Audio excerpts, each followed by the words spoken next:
boa noite a todos, boa noite a todas, boa noite a todos. Bem-vindos à programação do Sesc Rio Grande do Norte no nosso canal YouTube. Bem-vindos às nossas saudações e desejos de bons dias, de muita saúde para todos os nossos web espectadores e web espectadoras. É com grande alegria e satisfação que iniciamos mais uma demanda de programação do projeto Poticultural, ainda 2020, respirando nesse panteão de esperança que é 2021, né? Que as vacinas cheguem e a gente siga fazendo o que estamos fazendo, muito em modo virtual, muito em modo seguros em casa, mas de olho na ocasião, na oportunidade de nos aglomerarmos, de estarmos juntos, vibrando e bradando, né, e levantando as nossas bandeiras, melhor dizendo, dos encontros do presencial. Nós gostaríamos de aproveitar e lembrar para todos, sejam bem-vindos aqui ao nosso canal do Sesc Rio Grande do Norte. Informamos que todas as nossas redes sociais Sesc estão à disposição para vocês se aglomerarem, né, estarem coladinhos com a gente. Então, se inscrevam nos nossos canais, em especial aqui no YouTube, façam inscrição, compartilhem, é tempo de compartilhamento para um bom acompanhamento aqui da nossa programação. Lembrando também que com essa ação, neste dia 14, não só aqui do Sarau, que já teremos a apresentação, mas também lembramos que a partir de hoje, 14 de janeiro, nós seguimos com a linda programação, janeiro e fevereiro, do projeto Poticultural, né, do Sesc Rio Grande do Norte, que começou em 2020, mas que, como já falei, estamos em extensão aqui neste mês de janeiro e fevereiro de 2021. Em nome do Sesc Rio Grande do Norte, nosso agradecimento a todos os artistas, grupos, proponentes que encaminharam suas propostas. Sesc Rio Grande do Norte agradece demais esse encontro, esse nosso encontro de oportunidades de fazermos valer toda uma programação, enfim, encaminhamentos de conteúdos e ações no campo das artes e da cultura, né? Bom, eu estou aqui apenas como porta-voz deste momento de abertura, de saudação inicial, trazendo um pouco dessa alegria, dessa satisfação de retornarmos aqui aos nossos encontros no canal do Sesc Rio Grande do Norte e, com muita alegria e satisfação, anunciar que a gente já está no ar, digamos assim, a programação, né? Há pouco tempo, e ainda segue no modo estreia, nós tivemos o especial Tico da Costa, né, o Choro Suíte Tico da Costa em estreia, e inclusive está fluindo nesse exato momento. Aonde? Aqui também no nosso canal do Sesc Rio Grande do Norte no YouTube, então não deixem de curtir. E hoje seguimos aqui com o Sarau Quinta das Artes, mas amanhã também, e aí, como eu já disse, janeiro e fevereiro, quase todos os dias, com programação do projeto Poticultural aqui no canal Sesc Rio Grande do Norte YouTube.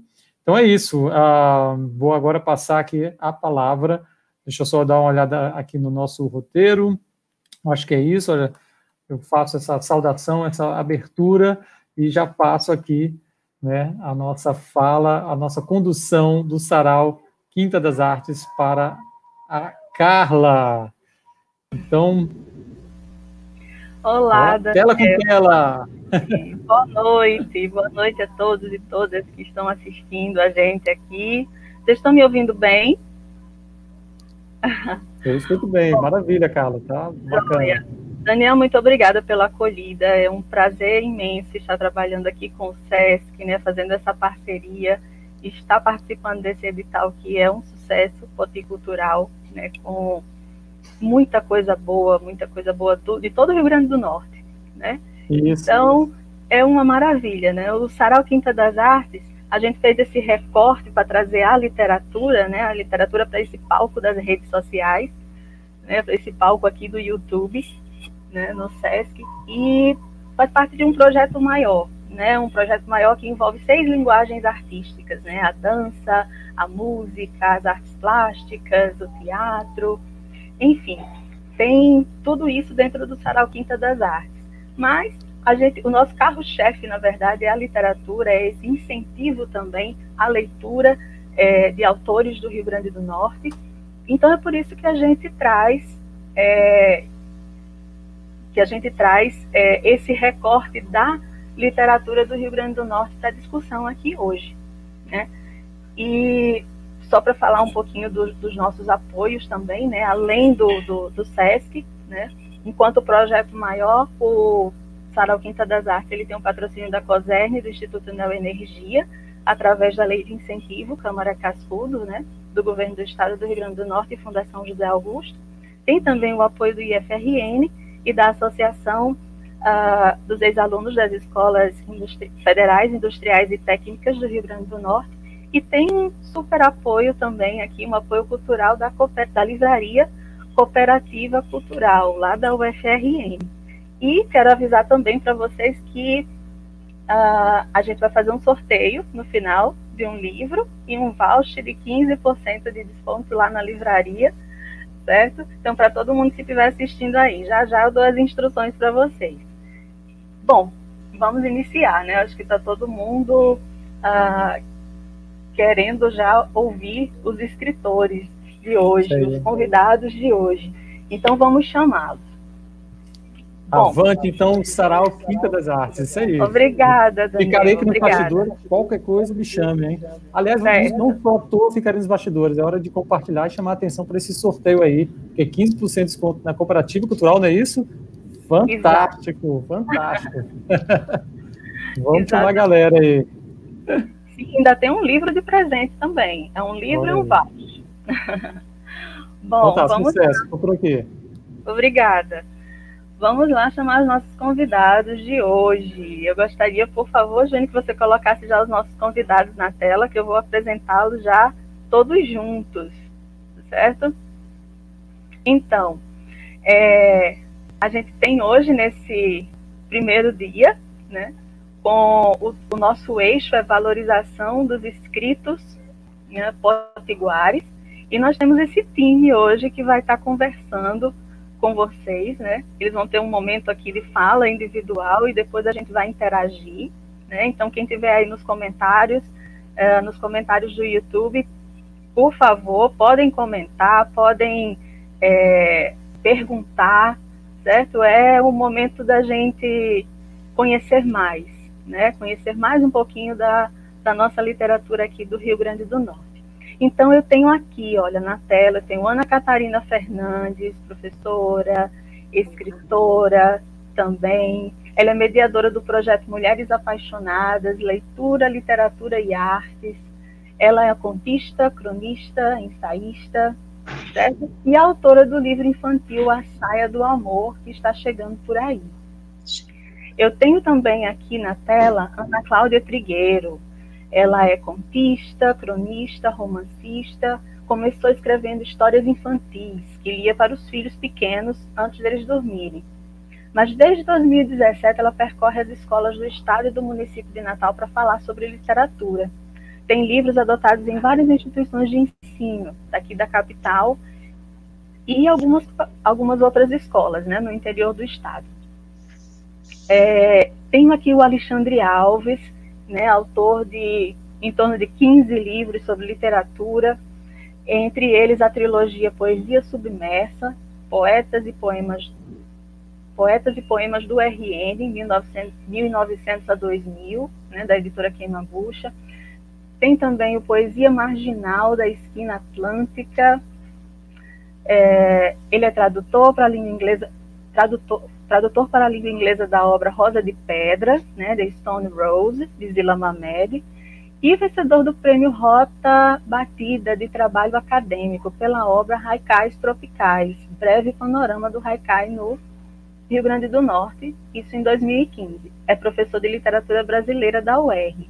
E a gente também tem outra professora aqui, escritora também, a Araceli, radicada no Rio Grande do Norte, né, onde vive aqui desde 1994, É autora do livro de contos O Espelho de Heloísa, da CJA Edições, dos livros Poemas de Quem Criou Raiz, pela UERN, né, pela editora da UERN, O Chamado, ou Um Cântico para a Liberdade, pela editora Scorsetti.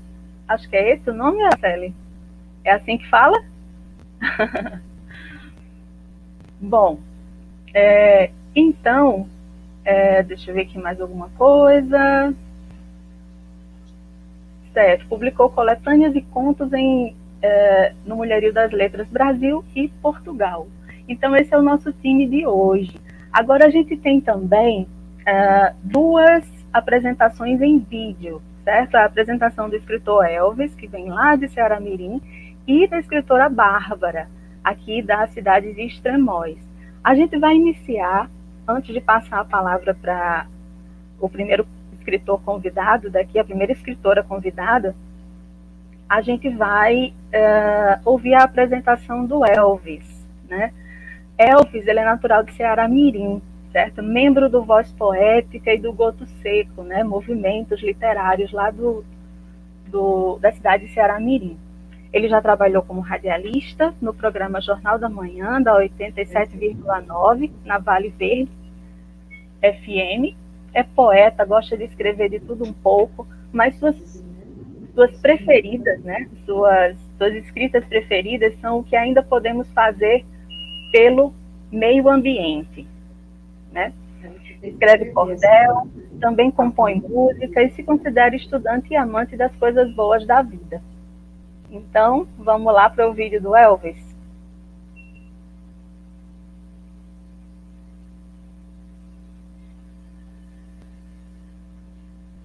Primeiramente, eu quero agradecer a Deus por fazer parte desse projeto maravilhoso, que é o especial Literatura em Casa, será o Quinta das Artes. Quero agradecer a Carla Alves, quero agradecer a Alessandra e toda essa equipe que está fazendo parte desse projeto que está por trás dos bastidores. Eu quero agradecer a você aí que está na sua casa, nos ouvindo através do seu smartphone, através da sua Smart TV ou pelo seu computador. A minha participação se dá com um cordel com o título Santo de Casa faz milagre quando se acredita. Pois bem, Jesus, para fazer milagre, teve que sair da sua terra natal, porque para o milagre acontecer, tem que ser algo natural. E para o milagre acontecer, você tem que ter fé no que acredita. Isso é em tudo que você fizer na sua vida. Agora o assunto é artista e escrito potiguar, será o Quinta das Artes, para vocês ouvirem apresentar. Desde já peço desculpa por não ter me apresentado. O meu nome é Elvis Miranda, sou um poeta dedicado. Sou da terra do Verde Vale, terra que é berço de artista. A literatura na cidade é uma coisa que a gente acredita.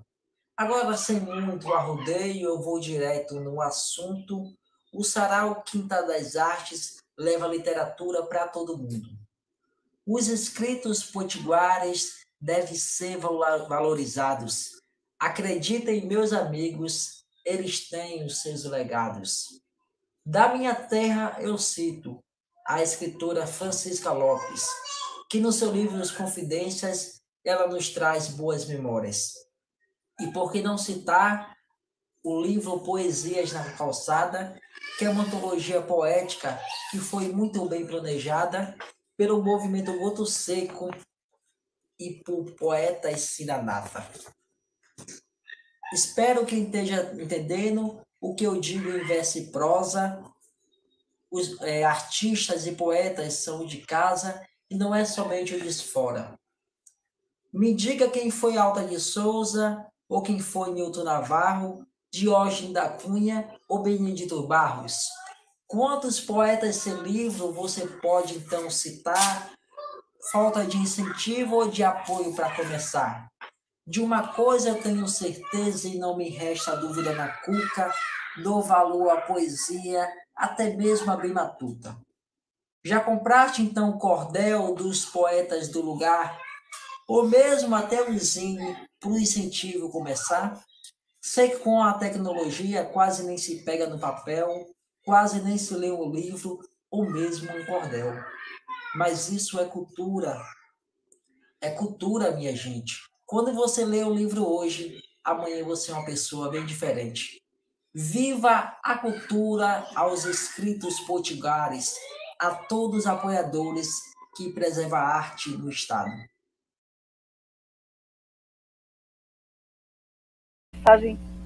Que mensagem bacana de Elvis. Muito, muito bom. Então, vamos começar com Ana Catarina. Ana Catarina, boa noite. Olá, tudo bem? Meninas. Olá, Alexandre. Boa noite, querido. Araceli, Ana Cláudia, Carlinha. Olá. Com o tema Literatura Potiguar Brasileira. É isso, né? Então vamos lá, Ana Catarina, o que pois você tem para falar? Eis a grande questão com essa coisa da nossa literatura potiguar brasileira, né? Porque tinha uma cadeira na universidade chamada Literatura do Rio Grande do Norte, e aí eu fui procurar saber, praticamente sumiu. E os escritores, eles são seres datados, né? Eles estão aqui. E aí é complicado a gente dizer que não há reminiscências dessas vivências desse escritor na sua obra. Inclusive, Terry Eggleton, que é um grande teórico, e C.S. Lewis, faz essas considerações, né? Que por mais que uma obra seja universal, lá nas suas bases, vai sim encontrar pinceladas da cor local daquele escritor. Então, os mais ortodoxos, eles querem fazer esse tipo de apagamento, né? Não, o escritor, ele é brasileiro, ele é universal, mas cadê a compreensão de que há um escritor norte-riograndense, de que há um escritor paraibano, né? Então, as questões são essas. Aqui no livro de Constância Lima Duarte de Vicunha, de 2000, achei muito interessante, porque logo aqui, nas primeiras páginas, uma colocação muito oportuna de Rômulo Vanderlei, que diz assim: jamais se escreverá corretamente a história da literatura brasileira enquanto não se fizer o exato balanço da nossa literatura regional. Muita coisa de maior importância cultural morre na província, não conseguindo ultrapassar os limites que injustamente a separam dos grandes centros culturais. Autores também de inestimável valor veem suas obras fulminadas por uma tremenda conspiração de silêncio, apenas porque não trocam a placidez da vida regional pelo tumulto das grandes metrópoles. Então, sim, né? Manuel Onofre Júnior também fala sobre isso, de modo muito oportuno e acentuado, né? O que é a literatura potiguar? Há uma literatura potiguar, sim, há uma literatura potiguar, há uma literatura com o nosso colorido, né? E vamos citar aqui a linda Zila Mamed, a nossa conhecidíssima Zila, que é esse livro bonito, né, de Zila Mamed, o arado, em que ela diz: arado, cultivadeira, rompe veios, morde chão, ai, uns olhos afiados rasgando meu coração, arado, dentes enxadas, lavancando capoeiras, mil prometimentos, juras faladas, reverdadeiras, arado, ara, picoteira, cega relha, amanhamento, me desata desse amor, ternura, torturamento. A linda Zila Mamed, que pega esse colorido do sertão e faz as suas escritas em o arado. Então, é nesta compreensão de que a universalização, ela existe sim, porque a grande literatura traz os sentimentos humanos, mas, como bem aponta C.S. Lewis, esses sentimentos humanos, em algum lugar, ele pode diferir de outros lugares. Afinal de contas, nós sabemos mais do passado dos escritores do que eles sabem das suas próprias histórias, né? Então, eu fico feliz porque nessas nossas coletas de dados, inclusive antes nós estávamos conversando, né, nós conseguimos encontrar alguns livros que fazem essa abordagem oportuna sobre a nossa literatura norte-riograndense, sobre a nossa literatura potiguar, sobre alguns nomes que ficaram esquecidos e mais. Eu sinto profundamente que ainda não foi escrito um livro com os nossos escritores de agora, né? É preciso que se nomeie os escritores de agora. Eu lamento que, às vezes, a gente faça referência ao passado, que é oportuno fazer, nós temos que trazer, reverenciar e honrar, mas a gente também precisa dar voz ao escritor deste momento, né? Deste momento citado e histórico. Eu fico feliz que algumas escolas têm aberto as suas portas, dado oportunidade para os escritores vivos, esses que estão aqui conosco, nossos contemporâneos, né? E não são poucas as escolas, também não é um número tão gigante, mas a gente consegue perceber, né, Ana Cláudia, que aí algumas escolas vêm abrindo as suas portas para o escritor deste momento. E dentre essas escritoras, nós temos Ana Cláudia Trigueiro, certo? Nós temos Gilvânia, eu conheço professores que trabalham os textos de Gilvânia, e a queridíssima Araceli Sobreira, porque a Araceli vai fazer parte da pauta de uma escola este ano, né? Nós vamos aí colocar os contos de Araceli com esse lindo livro aqui, né, gente? O Espelho de Heloísa, e eu amei a história de Elza, ela tá certa. Viu? E é isso, né? Mais adiante, eu também tenho acesso a esse livro aqui, né, Carlinha? Carlinha também tem este livro bonito, que é o livro aqui, Informação da Literatura Potiguar, de Tarcísio Gugel, e de forma muito assertiva, logo nas primeiras páginas, ele diz que entrou em contato com a literatura potiguar, com a literatura norte-riograndense, assim, devagar, através do seu irmão, né? E passa a amar a literatura e a se debruçar e a se interessar por essa nossa literatura norte-riograndense. É muito interessante a colocação que ele faz, né?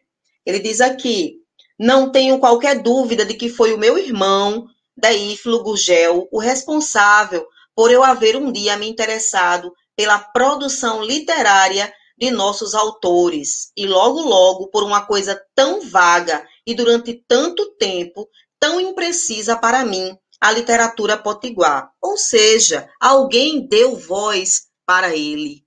Alguém deu áudio dessa literatura, né? Os livros, eles sozinhos não dizem nada, é necessário que a gente abra o livro, que a gente cante os nossos poetas, cante os nossos cronistas, os nossos contistas, é necessário projetos como esse, que a gente consegue verbalizar, oralizar, dar corpo e voz à nossa literatura. Enquanto os livros estiverem nas estantes, não é nada, né? E achei muito interessante e muito oportuno a consideração que ele faz, que conheceu a literatura por meio do irmão, e aí passou a estudá-la e a reverenciá-la.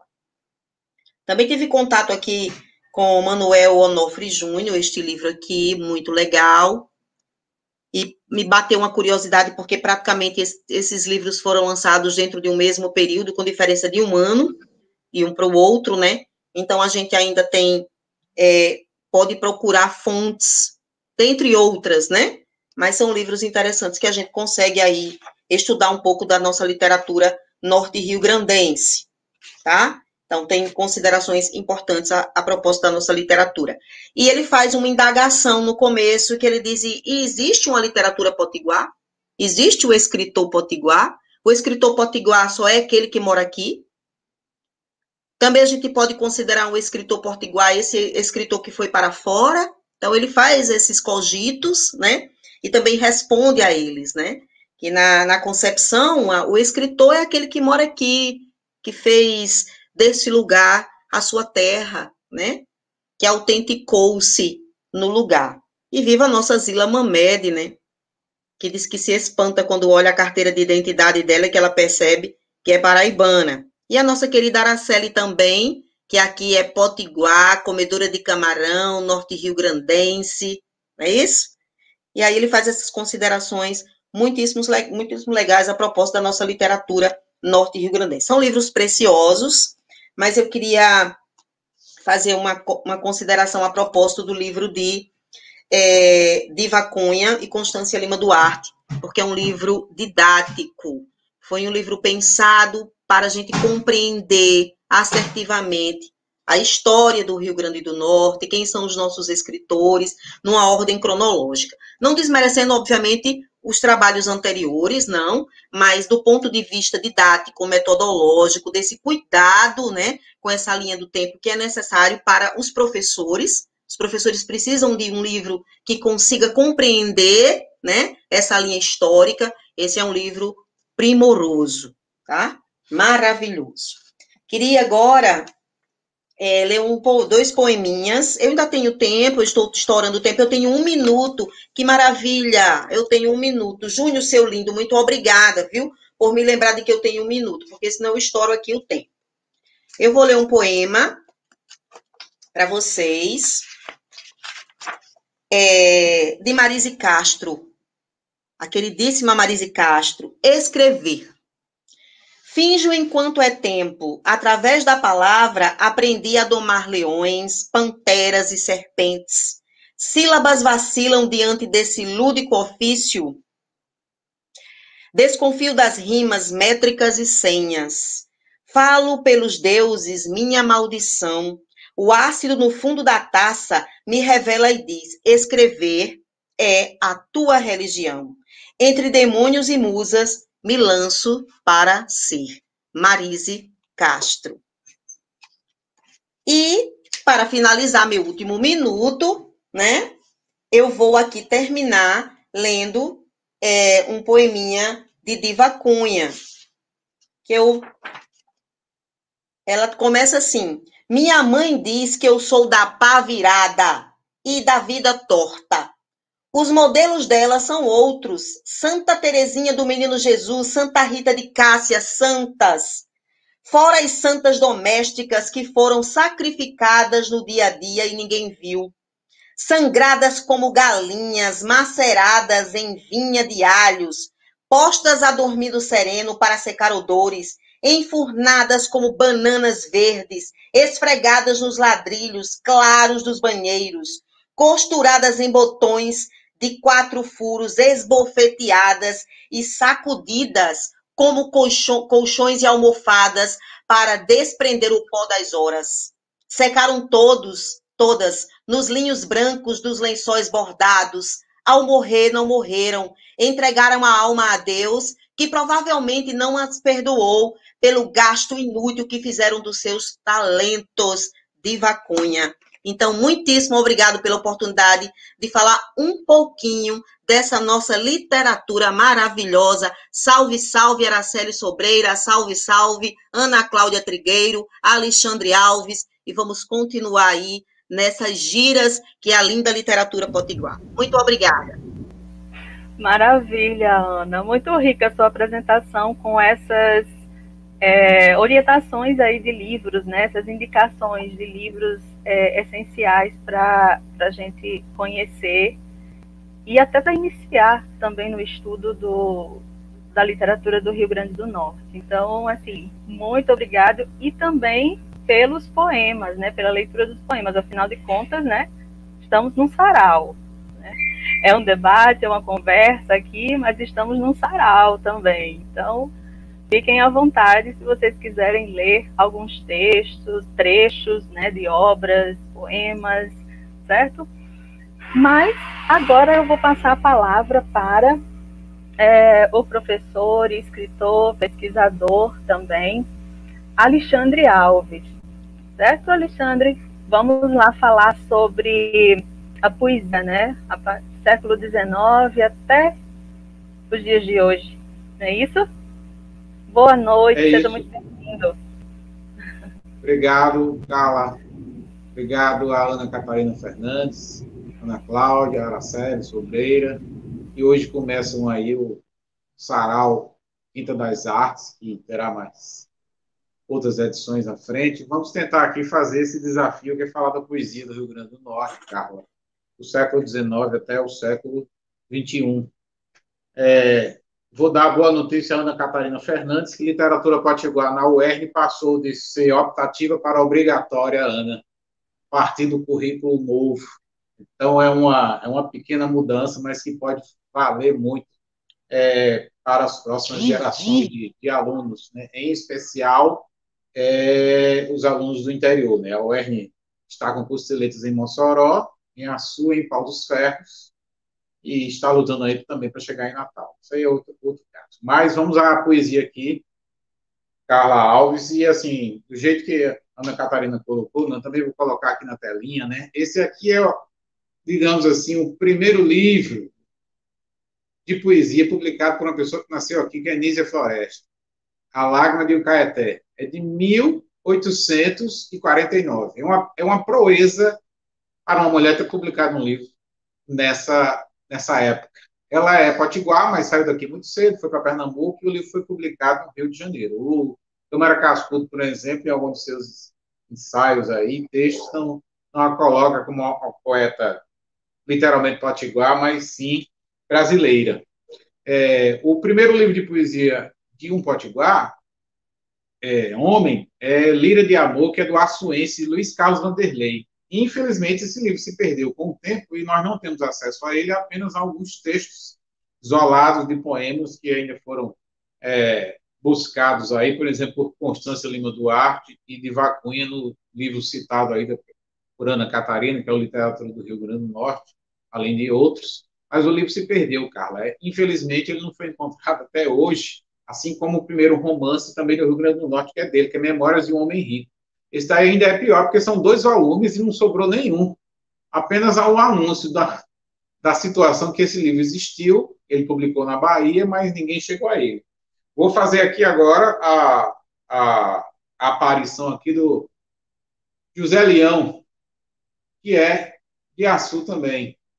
Aves de Arribação. O livro é de 1877 e ele era funcionário do Império, e eu encontrei esse livro, curiosamente, na Biblioteca do Senado Federal, e pedi autorização para pegar o arquivo em PDF, e o Gustavo Luiz, da editora Queimabusto, publicou às próprias custas 140 anos depois de ter publicado. Ou seja, eu estou avisando aqui, assim, o Lidando, que temos um pequeno problema editorial no Rio Grande do Norte, que é a falta da reedição de livros.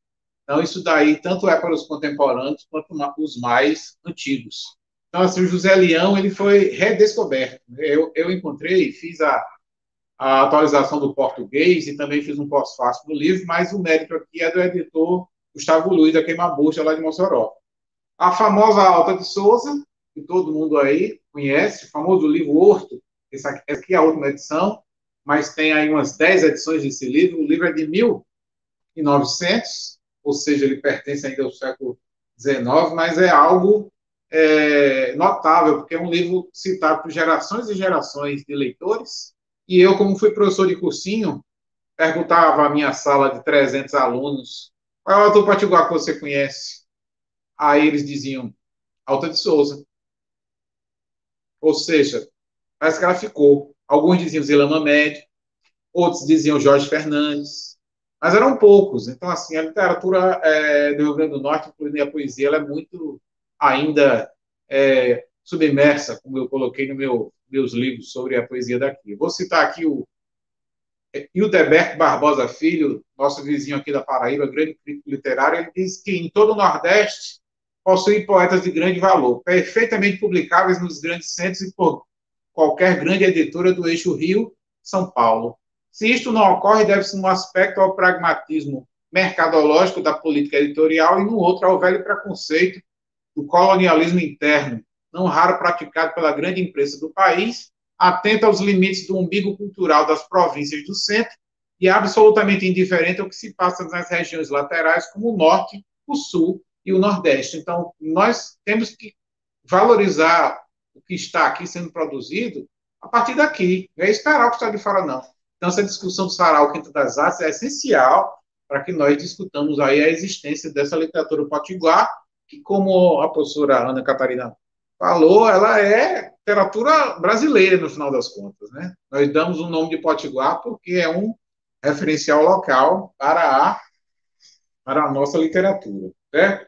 Esse livro aqui também é de grande importância para a nossa literatura, que é Poetas do Rio Grande do Norte. É a primeira compilação de poemas organizada por Ezequiel Vanderlei no ano de 1921, pouco antes da Semana de Arte Moderna. É um livro que o Abimael do Sebo Vermelho reeditou em 91, infelizmente não está mais em catálogo. Nessa época, já havia dezenas de poetas pela cidade.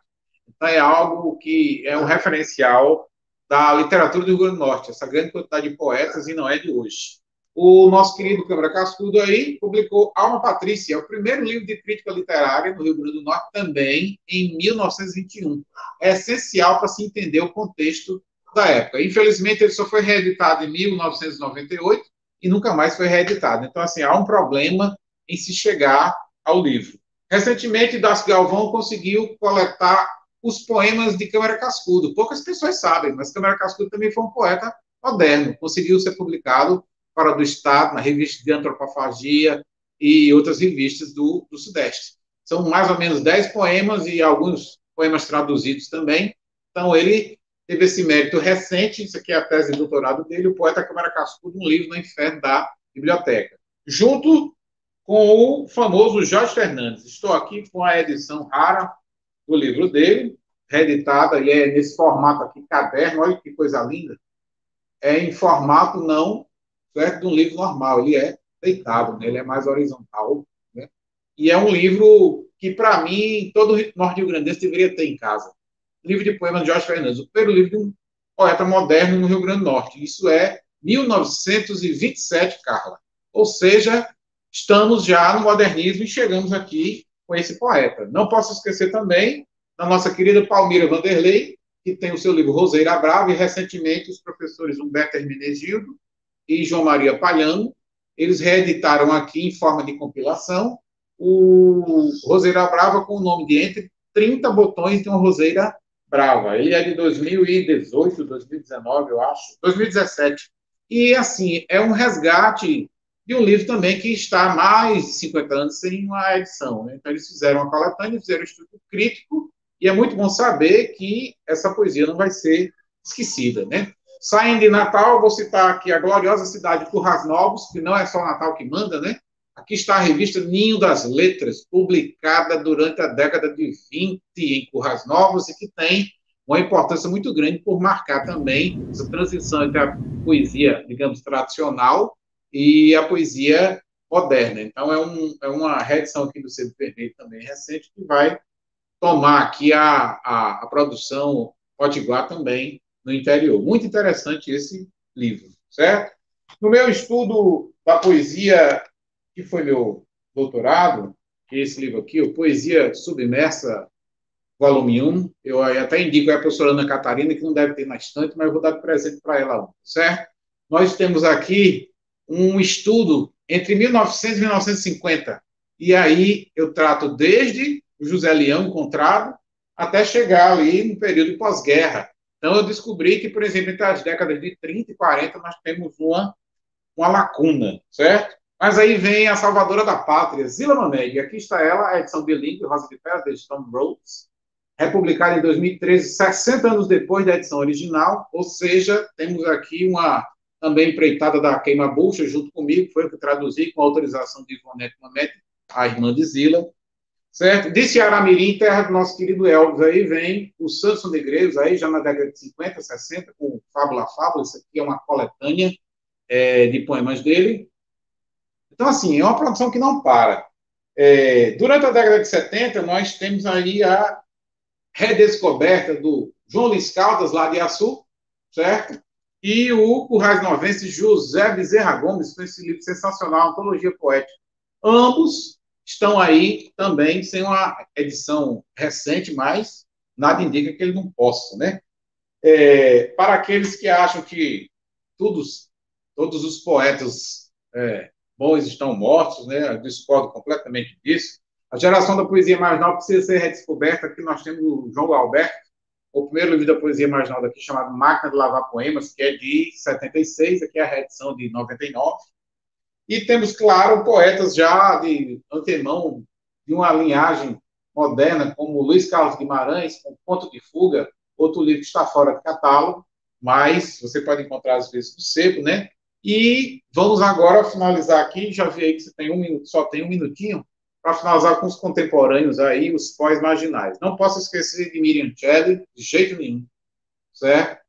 A obra dela foi relançada agora pela editora Sol Negro, recentemente, a obra completa. Então, ela é um nome feminino que não pode ser esquecido sob hipótese alguma. Assim como aí, Marise Castro, já citada pela Ana Catarina, aqui está o livro de estreia dela, Marrões, Crepões, Marfins, uma obra clássica aqui, da geração entre o marginal e o contemporâneo.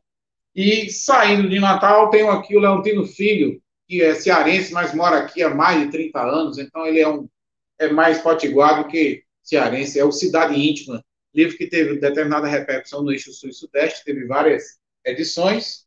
E aqui, chegando nos anos 2000, finalizando, a produção feminina é muito forte, né? A Diva Cunha reuniu toda a sua produção até 2004 nesse livro, que até 2003 é chamado Resina, que é um livro que acho que também marca aqui a produção contemporânea das mulheres. E mais recentemente, adentrando aí no ano 2000, você tem Carmen Vasconcelos com Chuva Ácida, que para mim é um livro que começa com certeza a chamada geração contemporânea aqui no Rio Grande do Norte. Finalizando, saindo, vamos lá para a cidade de Mossoró de novo, com o Caliane Cibele de Amorim, com o seu Exercício de Silêncio, de 2003. Ela é pouco conhecida, mas já tem 4 livros publicados e tem uma ressonância bastante evidente da Cecília Meirelles, por exemplo, os poemas dela, e é uma pessoa que precisa ser realmente reconhecida. E dos que ficaram mais recentes, não posso esquecer do Carlos Gurgel e a sua dramática gramática de 2010, e, obviamente, é um poeta marginal, mas que adentra aqui a chamada poesia contemporânea, fragmentárias, poemas bastante cinematográficos. E, finalizando aí, não posso esquecer da querida Iracema Macedo, com o seu Cidade Submersa, que é de 2015. Então, isso demonstra toda uma linhagem das poetisas daqui da cidade e do Rio Grande do Norte, que tem uma produção que precisa ser discutida, ser exposta, Carla, como está sendo exposta aqui nesse sarau. Eu vou deixar para ler um poema depois. Mas, finalizando aí, tenho esses 2 extremamente contemporâneos, Cachorro Morto, de Vitor H. de Azevedo, e Eveline Sim, ainda com seu nome Sinhá, Devolva Meu Lado de Dentro. Então, assim, esses são, literalmente, certo? Vai fazer uma brincadeira aqui semiótica. Esses são, literalmente, uma geração inteira de poetas que precisam ser descobertos, redescobertos, discutidos. Muito obrigado aí pelo espaço e fiquem à vontade aí os espectadores para perguntar depois. Obrigado. Está cheio de comentários, de perguntas aqui, mas a gente vai deixar para o final, certo? Ótimo, sem problemas. Vamos deixar para o final. Tem muita coisa interessante aqui para a gente falar, para a gente conversar com o pessoal que está assistindo a gente. A participação está muito boa mesmo. Obrigada, Alexandre, por sua explanação, certo? Pelas indicações de livros também. E a gente fica aguardando o poema daqui a pouco, tá bom? Com certeza. Então, gente, eu gostaria agora que vocês assistissem a um vídeo, certo? De uma escritora, de uma jovem escritora. Vou fazer aqui uma breve apresentação dela. Ela se chama Bárbara Maria, estudante de mineração do IFRN, do Natal Central, tem 22 anos, mora na cidade de Extremóis.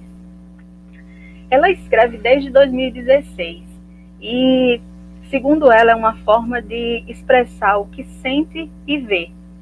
Na escola pública, ela viu de perto as necessidades e fragilidades da educação. Escrever sobre isso como forma de mostrar que, mesmo diante das dificuldades no ensino, é preciso lutar, fazendo assim com que os outros jovens possam continuar sonhando e alcancem seus sonhos.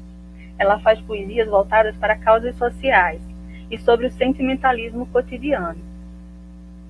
Bárbara, ela vem trazer uma mensagem muito importante, né, nesse vídeo dela, que fala sobre os espaços e a escrita dos jovens de periferia. Então vamos lá assistir ao vídeo de Bárbara Maria.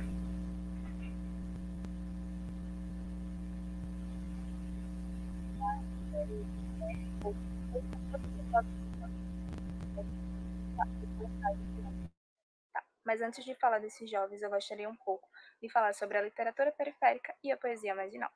Bem, a poesia marginal foi um movimento que surgiu na década de 1970. Esse movimento ele surgiu de poetas que se recusavam a seguir os modelos literários da época. Esses poetas eles contemplavam classes sociais desfavorecidas, que se encontravam à margem da sociedade. Também, em 1990, surgiu a literatura periférica, um movimento criado por novos poetas que escreviam manifestos. Esses manifestos tinham temáticas como problemas sociais, a periferia e a cultura do hip-hop. A primeira representante desse movimento foi Carolina Maria de Jesus, uma escritora negra, favelada e mãe solteira. Carolina, nos seus poemas, ela escrevia sobre a pobreza, a fome, a desigualdade e principalmente sobre o estereotipo do favelado da época. E Carolina teve algumas obras como O Quarto do Despejo, Pedaços de Fome e Casa de Alvenaria. Trazendo para um lado mais próximo da gente, uma realidade mais próxima, aqui em Natal a gente tem alguns escritores que seguem essa linha de literatura, como a Menhori, do bairro de Mãe Luísa, Matheus Schneider, do bairro do Vale Dourado. Também na região metropolitana a gente também tem alguns escritores, como Hector, Rubens, Kaique, Jonas, Lucas Santos e também algumas mulheres que escrevem esse tipo de poesia. Eu sou uma delas. E por que a gente tem que valorizar esse tipo de escrita? Porque esse tipo de escrita serve como um canal de denúncia, porque abordamos muitas vezes temáticas sociais, como o problema da desigualdade, do racismo, também serve como denúncia, para denunciar os problemas na educação, a questão da saúde, a questão também do saneamento básico e da insegurança. Por isso que temos que valorizar. Também é necessário que esse tipo de poesia vá até as escolas, porque muitas das escolas públicas é composta por alunos de comunidade. Então é importante que a gente tenha esse espaço. A gente encontra atualmente em Natal alguns espaços como as batalhas de rima, a Batalha da Zona Norte, a Batalha do Vinho, a Batalha da Esperança, entre outros. Na região metropolitana, esse movimento do hip-hop, que são as batalhas de rima, também vem crescendo, como nas cidades de Tremóis, Macaíba e Parnamirim. Por isso que é importante tanto valorizar os espaços como esses novos poetas, porque somos as vozes das comunidades, das localidades. É importante que essa voz seja ouvida e valorizada, assim como as demais literaturas. Então é isso, gente. A minha contribuição para o Sarau Quinta das Artes, edição especial Literatura em Casa. Espero que vocês gostem. E é isso. Gente, eu fiquei emocionada com esse vídeo de Bárbara, né? Eu deixo até uma pergunta aqui para as pessoas que estão nos assistindo aqui, que estão acompanhando a gente. Vocês sabiam que tudo isso acontece na periferia? Né? Que literatura também acontece naqueles espaços, né? E que é tão rica também, né? Que conta tanto da história daquelas pessoas, né? E que eles usam a literatura e a poesia, o que eles escrevem, como uma ferramenta de comunicação, né? Então, assim, para mim foi muito emocionante ouvir essa fala de Bárbara, né? Porque é uma realidade de muitos alunos, né? Os professores aqui, eu sei que aqui no chat aqui tem muitos professores de ensino fundamental, né? Do ensino básico, né? Fundamental e médio. E eles têm esses alunos dentro das escolas, né? Eles têm esses alunos que vivem essa realidade e alunos que também gostam e fazem, né, literatura, que têm interesse por escrever, né? Então, daqui a pouco a gente tem um monte de coisa para falar também sobre esse vídeo que eu já estou vendo aqui que o pessoal já está comentando. Agora eu vou passar a palavra para a Araceli, né? Araceli, tudo bem? Boa noite.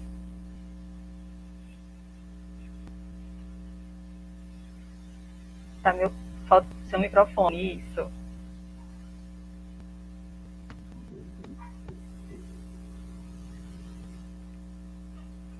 Araceli? Não está aparecendo o seu som. Nós não estamos te ouvindo. Vou tirar. Pronto, agora sim. Melhorou, né? O microfone não está bom, não. Melhorou. Boa noite, pessoal. Você vai falar sobre o acesso à literatura de mulheres no RN, é isso? Exatamente. Exatamente. Então, Vamos mais uma vez, seja muito bem-vinda.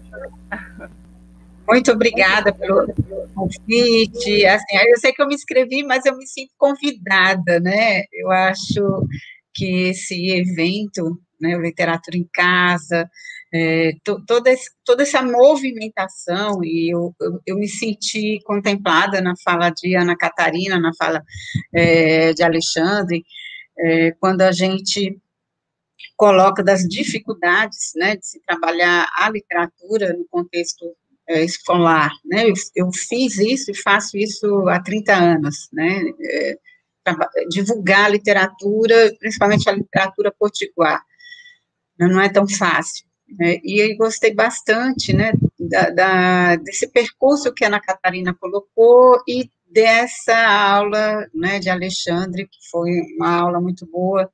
Me sinto sempre muito orgulhosa da instituição da qual faço parte, da UERN, porque nós temos essa disciplina de literatura. Eu saí do curso de letras, já tem bastante tempo, 20 anos, mas vai fazer 20 anos, se não me engano ainda, mas eu sempre me orgulhei do tipo do curso de letras que nós temos na UERN, né, é um curso de vanguarda. E ele citou o professor Leontino, que é um cara, assim, muito bom, né? Bom, mas eu vim falar das mulheres, né? Para falar um pouquinho das mulheres, eu vou lá atrás, em 2006, num trabalho que eu fiz aqui em Parnamirim, eu moro em Parnamirim, e em 2006 eu fui convidada por uma ONG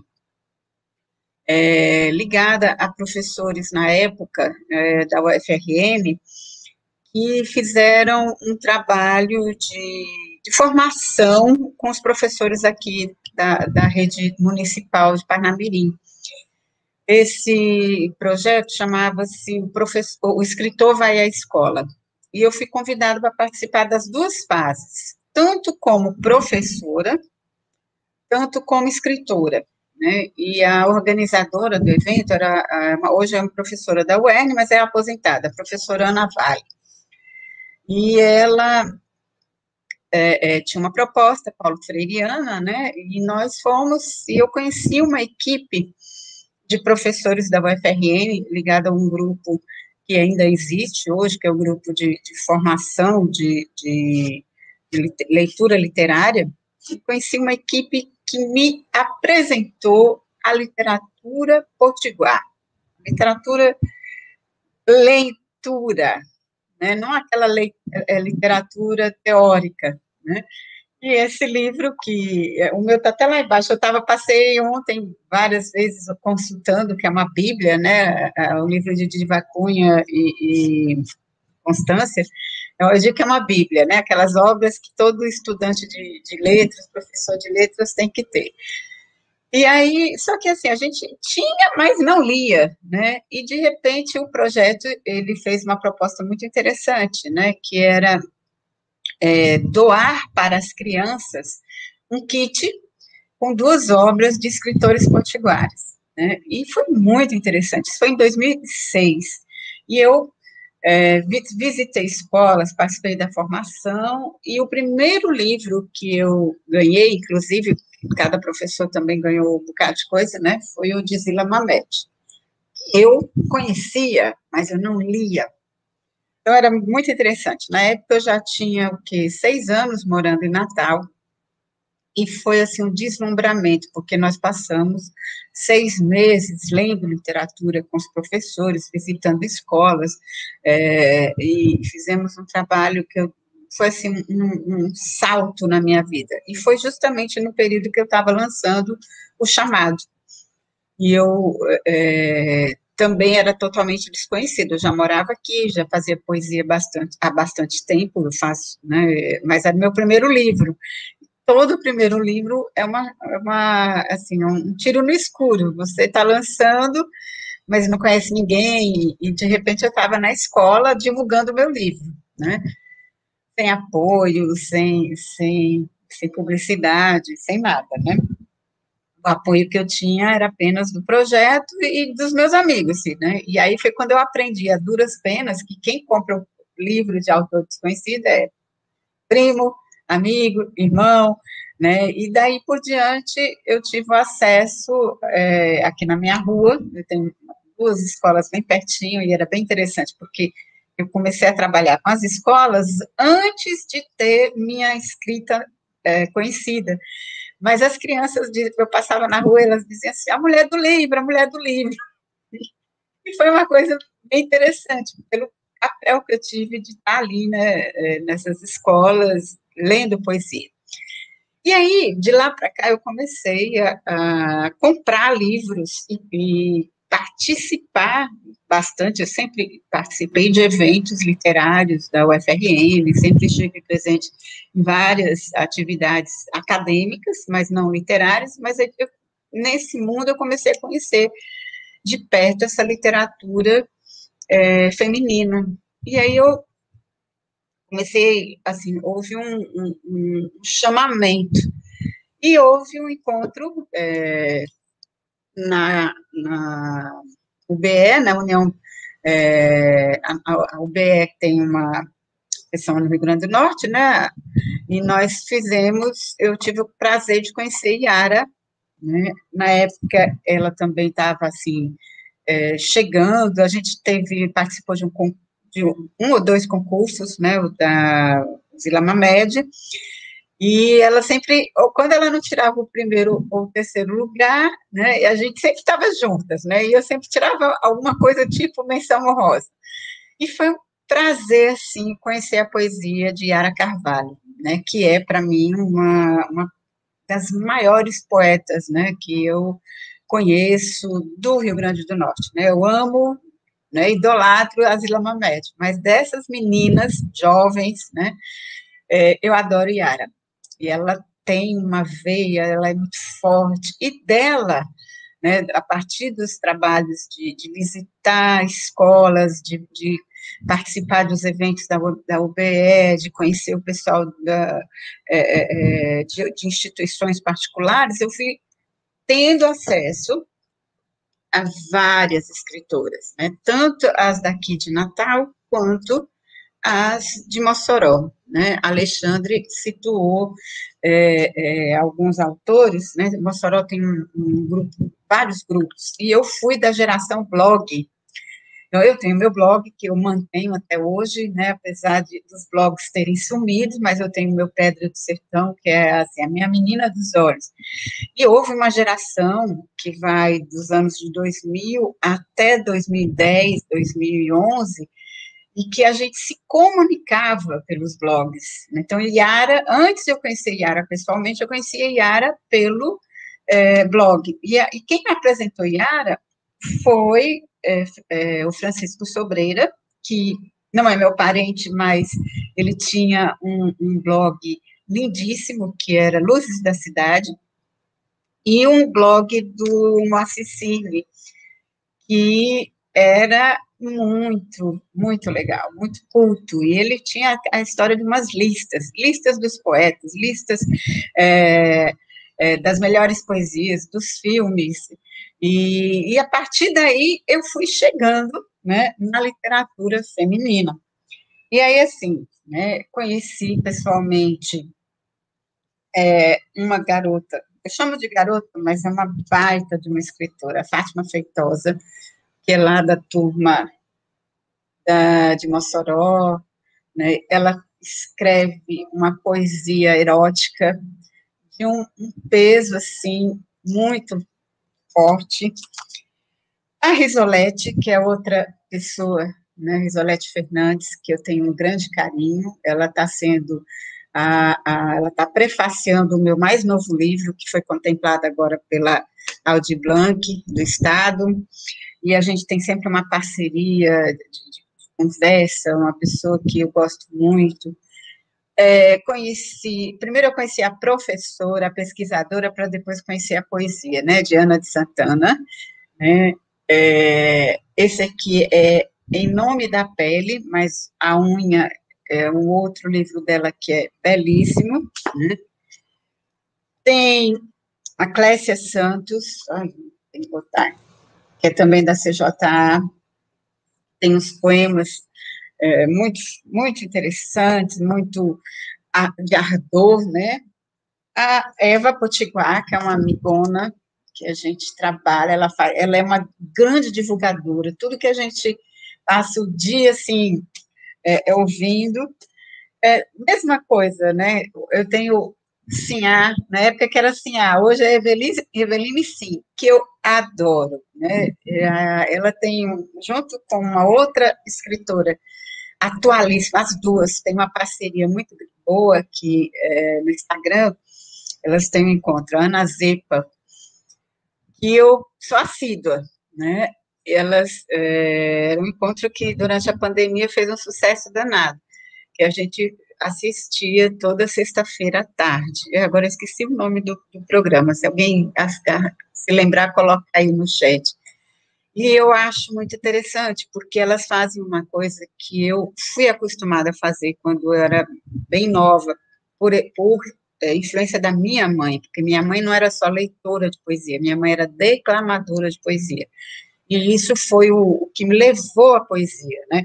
Então, ela, a Eveline, sim, e a Nazepa, elas declamam, elas leem poesias, vários autores, toda sexta-feira, agora está à noite, e quando eu voltei a dar aula, praticamente eu não pude mais assistir, mas quando era à tarde, era maravilhoso, então elas escolhiam, e elas têm uma veia artística, né, que é muito boa. Então, para quem é professor, né, uma coisa que eu reclamo, que o ensino tirou a leitura em voz alta, né, e eu não sou uma professora tradicional, eu sou uma professora que faço, assim, loucuras em sala de aula, vocês não têm ideia, mas eu amo, eu adoro, eu incentivo a leitura das palavras em voz alta, porque essa declamação, essa interpretação, esse lado artístico do envolvimento, né, do som, do ritmo, e aquele projeto que eu falei lá de 2006, a gente fez isso, ensinou o professor a ler a poesia, a colocar a poesia no tom, não aquela leitura escolarizada, mas sim uma leitura sentida, dramatizada, que você chora, que você dança, que você pula, que você bate palma. Então, de vez em quando eu estou dando aula, e o pessoal passa e diz, quem é esta doida? Porque tem um pandeiro, tem os gritos, eu não sei representar, mas a gente joga uma artista lá e coloca. E eu tenho visto, né, uma geração, assim como os meninos colocaram agora, a geração do slam, e eu morro de inveja. Duas coisas que eu não sei fazer em termos de poesia, né? Eu sei que eu acho que eu estourei meu tempo. Eu não sei fazer cordel e nem sei fazer o slam. Mas eu converso com essa geração, porque eu visito escola. Eu passei muitos anos orientando projetos com jovens. E aí, de vez em quando, eu ia lá atrás, meus alunos estagiando, e eu sentava lá com a turma. Quando eu olhava lá, os garotinhos e as garotinhas fazendo hip hop, e eu olhava aquilo, pegando o assunto da matéria, da disciplina, e eles lá no hip hop. E eu dizia assim, para tudo, vamos ouvir essa criança, vamos ouvir isso, porque é isso que é poesia, isso que é literatura, né? E aí eu ontem, né, adquiri o meu, fazendo a propaganda aqui, de uma garota que eu também descobri nos eventos, né, que é a Regina Azevedo. Tem uma que está aqui, que eu gosto muito também, que é a Jeane, tem a Giovana, ai, Jesus. Gilvânia Machado. Gilvânia Machado. E a gente estava aqui vendo, gente, o Theo falou uma coisa interessante, a gente tem que aprender a circular esses autores. Eu morro de inveja de quem tem livro, né? E eu acostumei meus alunos a dizer assim, quem tem um livro, vamos circular, vamos emprestar. Né? E está na hora mesmo desses autores, e essas autoras que são, que precisam ser lidas, dramatizadas, interpretadas, essas vozes precisam sair, né? Eu faço um trabalho de formiguinha, né, na escola, com meus estudantes, com minhas crianças, mas isso, agora que eu estou colhendo os frutos, né, não da minha poesia, mas da poesia que eu divulgo, a poesia que eu amo, né? Então, era essa a minha fala. Não dá para colocar tudo. Quando eu vejo assim, poesia potiguar, poesia brasileira, poesia de tanta, eu digo, meu Deus, 8 minutos, eu não vou conseguir falar. Eu já falo rápido demais, mas, assim, isso aqui é uma amostra, só para deixar vocês com gostinho, né, com água na boca, para querer conhecer mulheres fantásticas. Boa noite, muito obrigada. É essa a ideia, Araceli, deixar esse pessoal com vontade de conhecer mais, né? A gente traz aqui umas pinceladas, né? Porque se tiver que falar, tem que ser uma série imensa, né? O ano inteiro falando de poesia potiguar, porque tem muita coisa boa. E aproveitando o gancho aí que a Araceli falou, né? Do livro de Regina, que está saindo agora, né? Está sendo lançado agora. Esse é o mais novo dela, muito bonito. Eu tenho ele, recebi o meu agora domingo, e o livro de Jeane Araújo também, que vem arrebatador também. Todo mundo querendo cicuta. Cicuta e silício. Então, é arrebatador. Esse é o adjetivo para esse. É igual o meu. Viu? Então, agora vamos passar para Ana Cláudia Trigueiro. Boa noite, Ana, tudo bem? Tudo, querida. Boa noite para todo mundo. Está dando um eco, né? Não está ok. Então, vamos falar sobre quem valoriza os escritos potiguares. Vamos o escritor, lá. Na verdade, né? O escritor potiguar. Quem valoriza o escritor potiguar? Pois é. Primeiro, boa noite para todos vocês, tá? Um grande prazer estar aqui com vocês. Boa noite para todo mundo que está nos assistindo. Tem muita gente maravilhosa aí que eu conheço, tanto da literatura quanto da educação, amigos, né, familiares também. Então, obrigada aí por vocês estarem nos assistindo. E aí eu trouxe essa pergunta, né? Quem valoriza o escritor potiguar? Que não é uma pergunta tão simples de ser respondida. E eu vou tentar dar conta de alguma coisa disso, né? Com a minha subjetividade, com a minha experiência. E obrigada, Zé. Coisa melhor do mundo é a gente ter amigo, ó. Mas vamos lá. Eu fiz um texto, eu me sinto mais confortável lendo, não tenho a expertise dos professores que estão em sala de aula, então eu acho que quando eu escrevo, eu não esqueço coisas importantes. Então, vamos lá. A pergunta que eu fiz para mim mesma, e que agora eu tento responder a quem nos assiste, é baseada na experiência de escrever desde 2005 e publicar desde 2015 no Estado, mas também em conversas com educadores, com os atores, né, dessas circunstâncias, dessa nossa literatura, tem ou não tem literatura potiguar, enfim.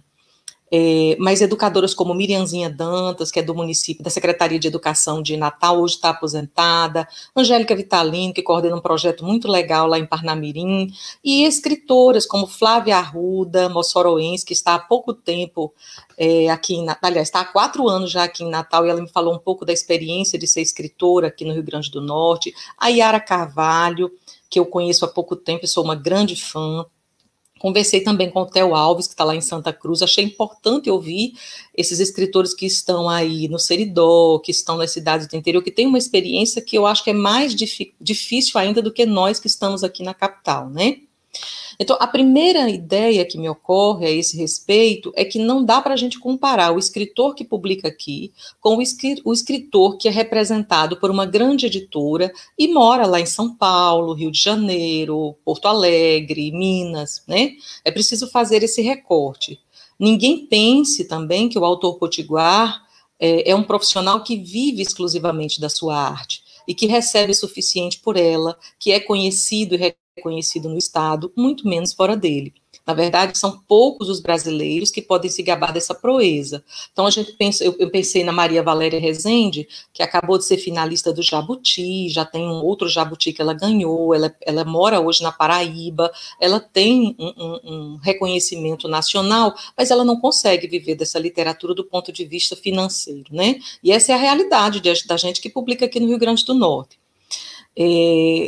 Eu queria fazer o recorte também dos escritores que fazem parte da Academia Norte-Rio-Grandense de Letras. Eles, sim, têm um poder aquisitivo maior do que a grande maioria, mas eles são exceção. Às vezes a gente faz uma crítica, né, a respeito da academia, eu acho que a gente, às vezes, se coloca assim, em querelas que eu acho que não chegam a lugar nenhum, mas a verdade é que esse escritor que está na academia, ele também, assim como nós, ele também precisa de reconhecimento e valorização. Apesar dele ter um poder aquisitivo maior do que a grande maioria, ele consegue publicar por conta próprio livro, mas ele está aqui no Rio Grande do Norte, né, um dos menores estados do país. Então, quando eu penso em pessoas como Leide Câmara, Diva Cunha, que o Alexandre já citou, Humberto Hermenegildo, eu sinto que essa literatura deles, maravilhosa, elas precisam chegar às escolas, por exemplo, né? Elas precisam chegar ao público de maneira mais intensa. Então, a situação deles também é parecida com a nossa, no sentido de que a gente não é conhecido pelo público leitor no nosso estado. O poeta, o cronista, o contista, o romancista, o ensaísta daqui geralmente tem um segundo emprego, sobrevive sem luxos e rala muito para conseguir um lugar ao sol. Que lugar ao sol é esse? Publicar uma obra física, seja ela produzida na gráfica ou na forma artesanal, como é o caso dos fanzines, que é um pouco mais barato, e a gente está vendo muita coisa legal, né? Eu estou esperando chegar o fanzine do Jefferson Turíbio, que é um menino que está chegando agora, eu estou bem curiosa. É uma forma mais barata de publicar, mas que também tem um custo, né? E aí a gente tem outros fanzines legais, olha, R.M. Paiva, o próprio Aloysio Matias, eu tenho um fanzine dele muito bonito, o Wade Souza, mas enfim, o fato é que esse escritor potiguar geralmente banca o custo dessa publicação com o próprio bolso. E como essa produção é muito cara, sempre existe uma grande lacuna entre o que ele produz e o que ele consegue publicar. Né, e tem um efeito cruel sobre grandes profissionais, gente muito talentosa que passa muito tempo da sua vida publicando nas redes sociais, é uma figura frequente dos blogs de literatura, mas não tem ainda um livro físico.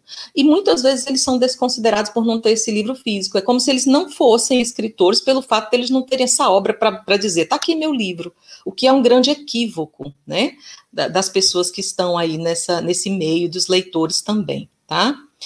Então, como é que o artista daqui divulga seu trabalho? Primeiro nas redes sociais, que é uma ótima fonte de divulgação, ela é democrática, ela é acessível do ponto de vista financeiro, e ela é bem eficiente. Então, eu parto da minha própria experiência, eu gosto de publicar contos e crônicas no Facebook, no Instagram e no WhatsApp.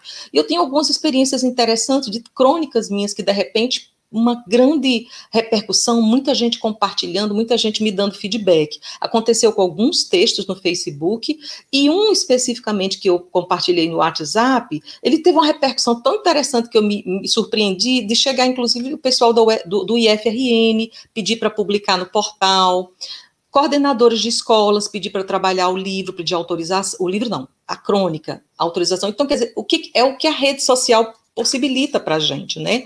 Nossa forma de divulgar hoje, tá? Agora eu queria falar um pouco das editoras, né? Ainda nessa tentativa de responder quem que valoriza esse escritor potiguar.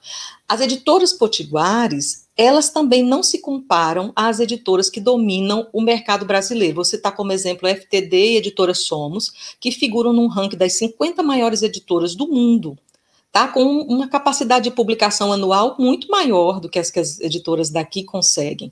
Então, nós temos Companhia das Letras, Record, Globo, Rocco, e quero até falar da HarperCollins, brasileira, Brasil, que é americana, mas ela está presente em 18 países e publica, gente, 130 títulos em média por ano. Vocês imaginam se uma editora daqui pudesse fazer isso por nós? Como que seria bom para o escritor potiguar se a gente pudesse ter uma editora publicando mais de 100 títulos por ano? Então, o que acontece? As editoras fundadas e sediadas no RN operam com baixo custo e, por conta disso, elas aprovam poucos originais para publicação, optando, inclusive, por privilegiar aqueles que já têm um nome no mercado, ou seja, já tem um nome conhecido, o que deixa muita gente talentosa de fora e com certeza, com toda a razão, frustrada. Não é verdade? É muito frustrante. Quem é que não vive a experiência de apresentar um original e dizer não podemos publicar? Isso é do nosso cotidiano, né? Mas em que pese essas dificuldades, elas têm contribuído com o surgimento de novos nomes para o nosso cenário. Então, vou dar um exemplo, um concurso feito pela CJ em 2019, que contemplou e vai publicar nomes como Bia Crispim, maravilhosa, que mora em Parelhas, vai publicar o primeiro livro de contos dela, o Mário Razek, que já é da cena, mas como ilustrador, eu acho que é o livro de estreia dele, com crônica, com contos, a Ana Paula Campos, que vai ser publicada com o livro solo dela, né? Ela já apareceu em antologias, e é muito legal, porque a Ana é uma potência das nossas letras.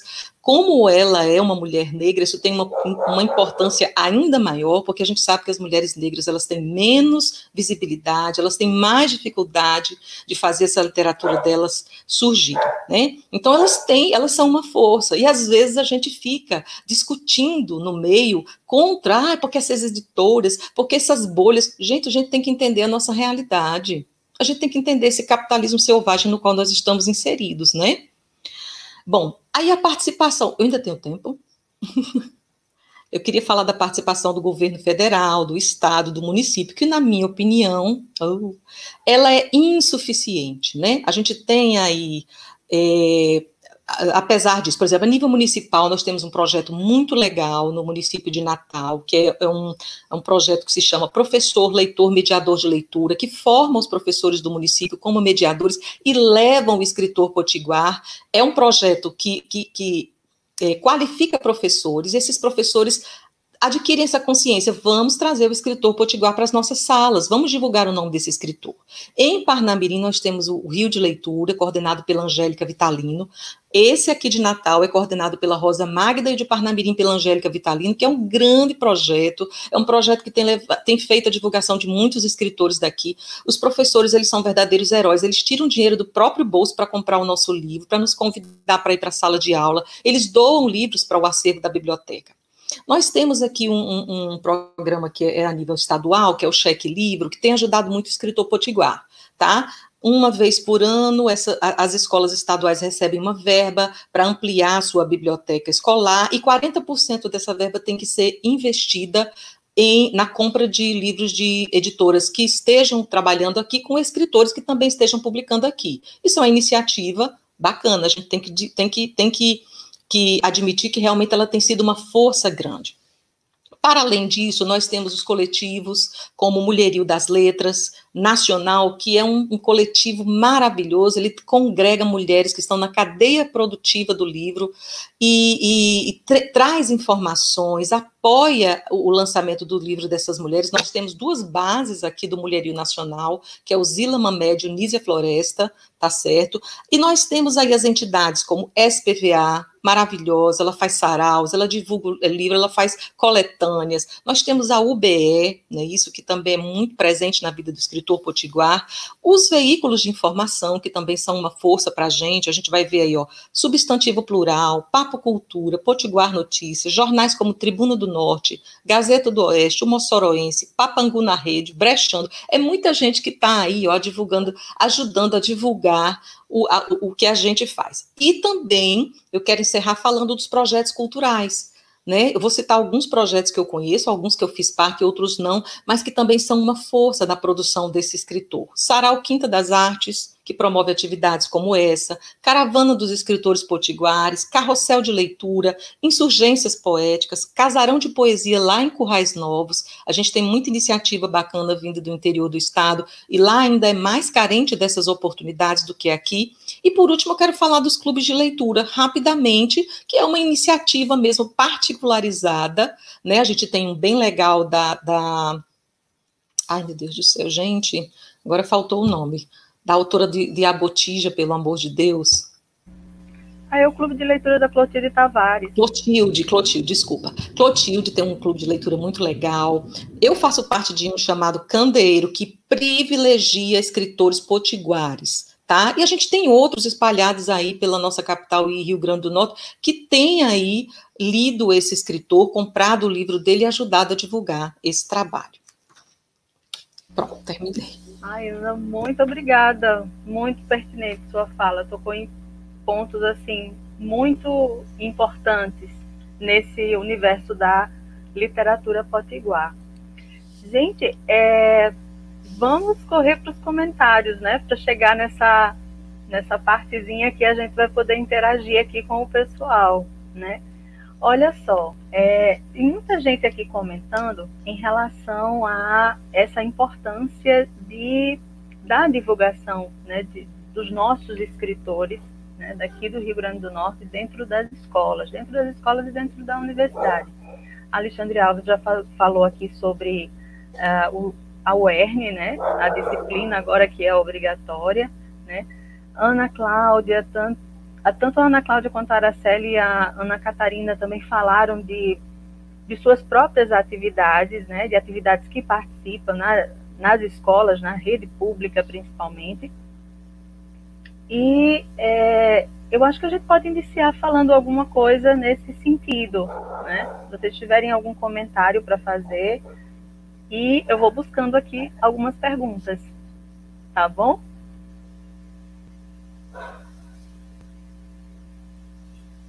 Carla, vou começar aqui. Uhum.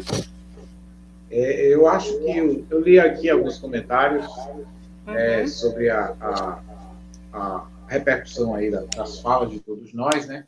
E vi que algumas delas realmente tratavam dessa situação do conhecimento sobre o livro, distribuição sobre o livro.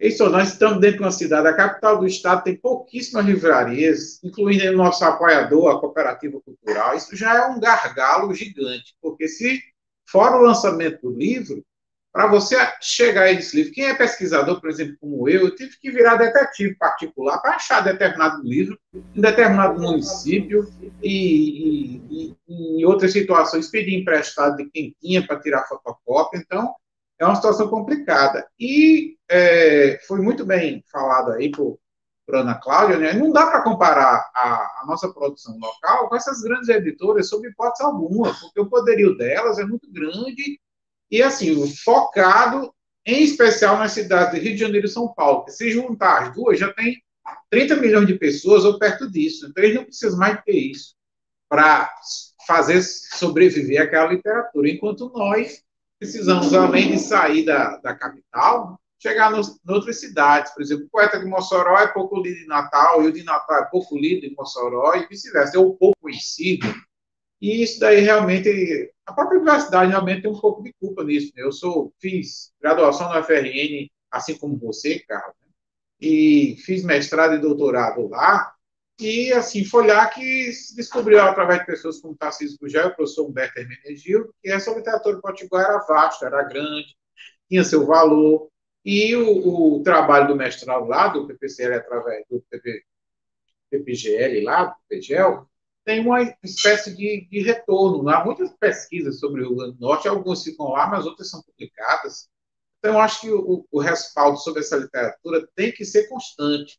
E, assim, não dá para esperar realmente milagre ainda do nosso estado. Nosso estado é pequeno, nosso estado não tem essa população inteira, nosso estado tem muito problema ainda com a alfabetização, com a popularização da educação básica. Então, tudo isso é um problema. Só para vocês terem ideia da situação no interior. Eu fiz uma pesquisa em 5 anos com as turmas que entravam pela UERN, dos alunos que tinham tido aula de literatura. Para vocês terem ideia, de 110 alunos, quase 50% nunca teve uma aula de literatura na vida. A primeira aula de literatura era comigo, teoria da literatura. Eu ficava assustado.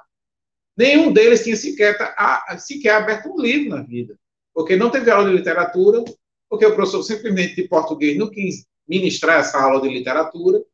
A própria rede estadual de ensino, da qual eu fiz parte entre 2005 e 2011, não tem a obrigatoriedade de literatura. O professor de língua portuguesa, se tiver a consciência e quiser, ele ministra a literatura, mas não é obrigado, certo? Então, isso aí são vários fatores que fazem com que essa literatura fique mais longe. Se a própria literatura dita brasileira não chega, imagine a literatura local com essa escassez de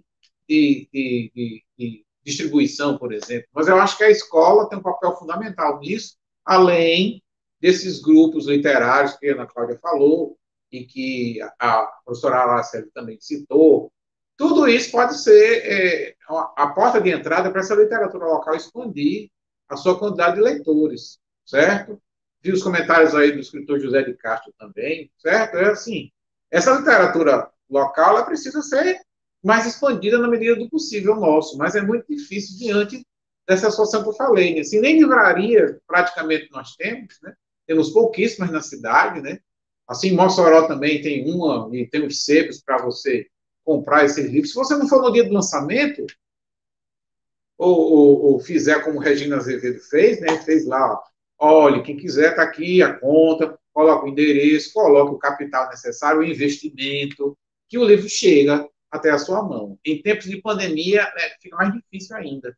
Mas eu acho que é um esforço assim grupal que nós temos que fazer, né? Escritor, professor, leitor. O leitor também tem que buscar esse livro, porque ele sabe da existência, às vezes é um pouco de preguiça também descobrir essa literatura particular. Pelo menos essa é a visão que eu tenho de tanto lidar com ela desde 2005, quando eu terminei o mestrado. Então, faz 15 anos que eu estou pesquisando e publicando sobre essa literatura dita potiguar. Então, essa é a minha visão. E eu acho que também falta muita política pública de reedição desse livro. Recentemente, o governo do Estado fez uma reedição do Arado de Zila Mameli, em formato livro de bolso. A capa ficou horrorosa, mas o livro supera a capa em muito, né? Mas, assim, ela pode chegar em outras mãos já, é um livro fora de catálogo. Então, tudo isso também passa por uma política pública. É diferente da Paraíba e Pernambuco, eles vivem republicando, né? As forças municipais e estaduais, eles fazem um esforço para republicar autores, principalmente o estado de Pernambuco, e aqui, assim, é meio ainda deixado de lado, né? E que é um investimento mínimo para o Estado, que é um livro para ir para a gráfica, para dar o retorno que ele foi pago pelo Estado e que ele é importante para a cultura. Então, falta uma noção muito mais ampla ainda sobre o que é essa literatura produzida aqui. Não só literatura, mas música, mas o caso aqui é literatura, então vamos ficar nela. Essa é a minha visão. Exato. Olha, só destacar aqui, quem acabou de chegar foi a Eveline Sim. Eveline, já falamos sobre você. Você já foi citado, seus livros. Seja bem-vinda. Eu queria falar uma coisa. Ana? Posso colocar?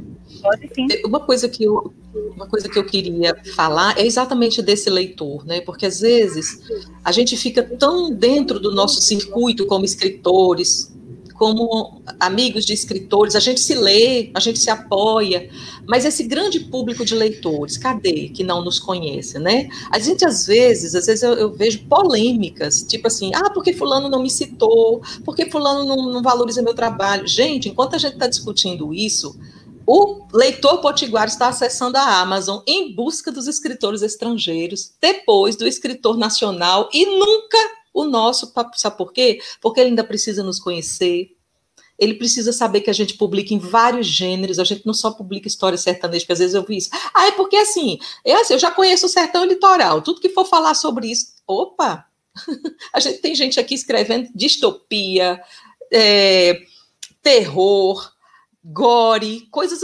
das mais diversas. Então é preciso que a gente se faça conhecido, né? Eu acho que eu estava conversando hoje com o Telt, conversei com a Yara, foi maravilhoso poder conversar com a Flávia Arruda também, e pensar, poxa, como a gente está distante do pessoal que não mora aqui na capital, como a gente precisa dar as mãos, se conhecer e pensar numa ideia a respeito dessa cultura literária, né? Cadê o nosso leitor? Como que a gente pode atraí-lo? Como que a gente pode se mostrar para ele, para em vez de ele estar na Amazon comprando a gente, ele pode dar uma oportunidade. Aí, só para finalizar, teve alguém que perguntou se as escolas adotavam. Gente, eu acho que as escolas públicas, elas recebem mais o escritor potiguar do que as particulares.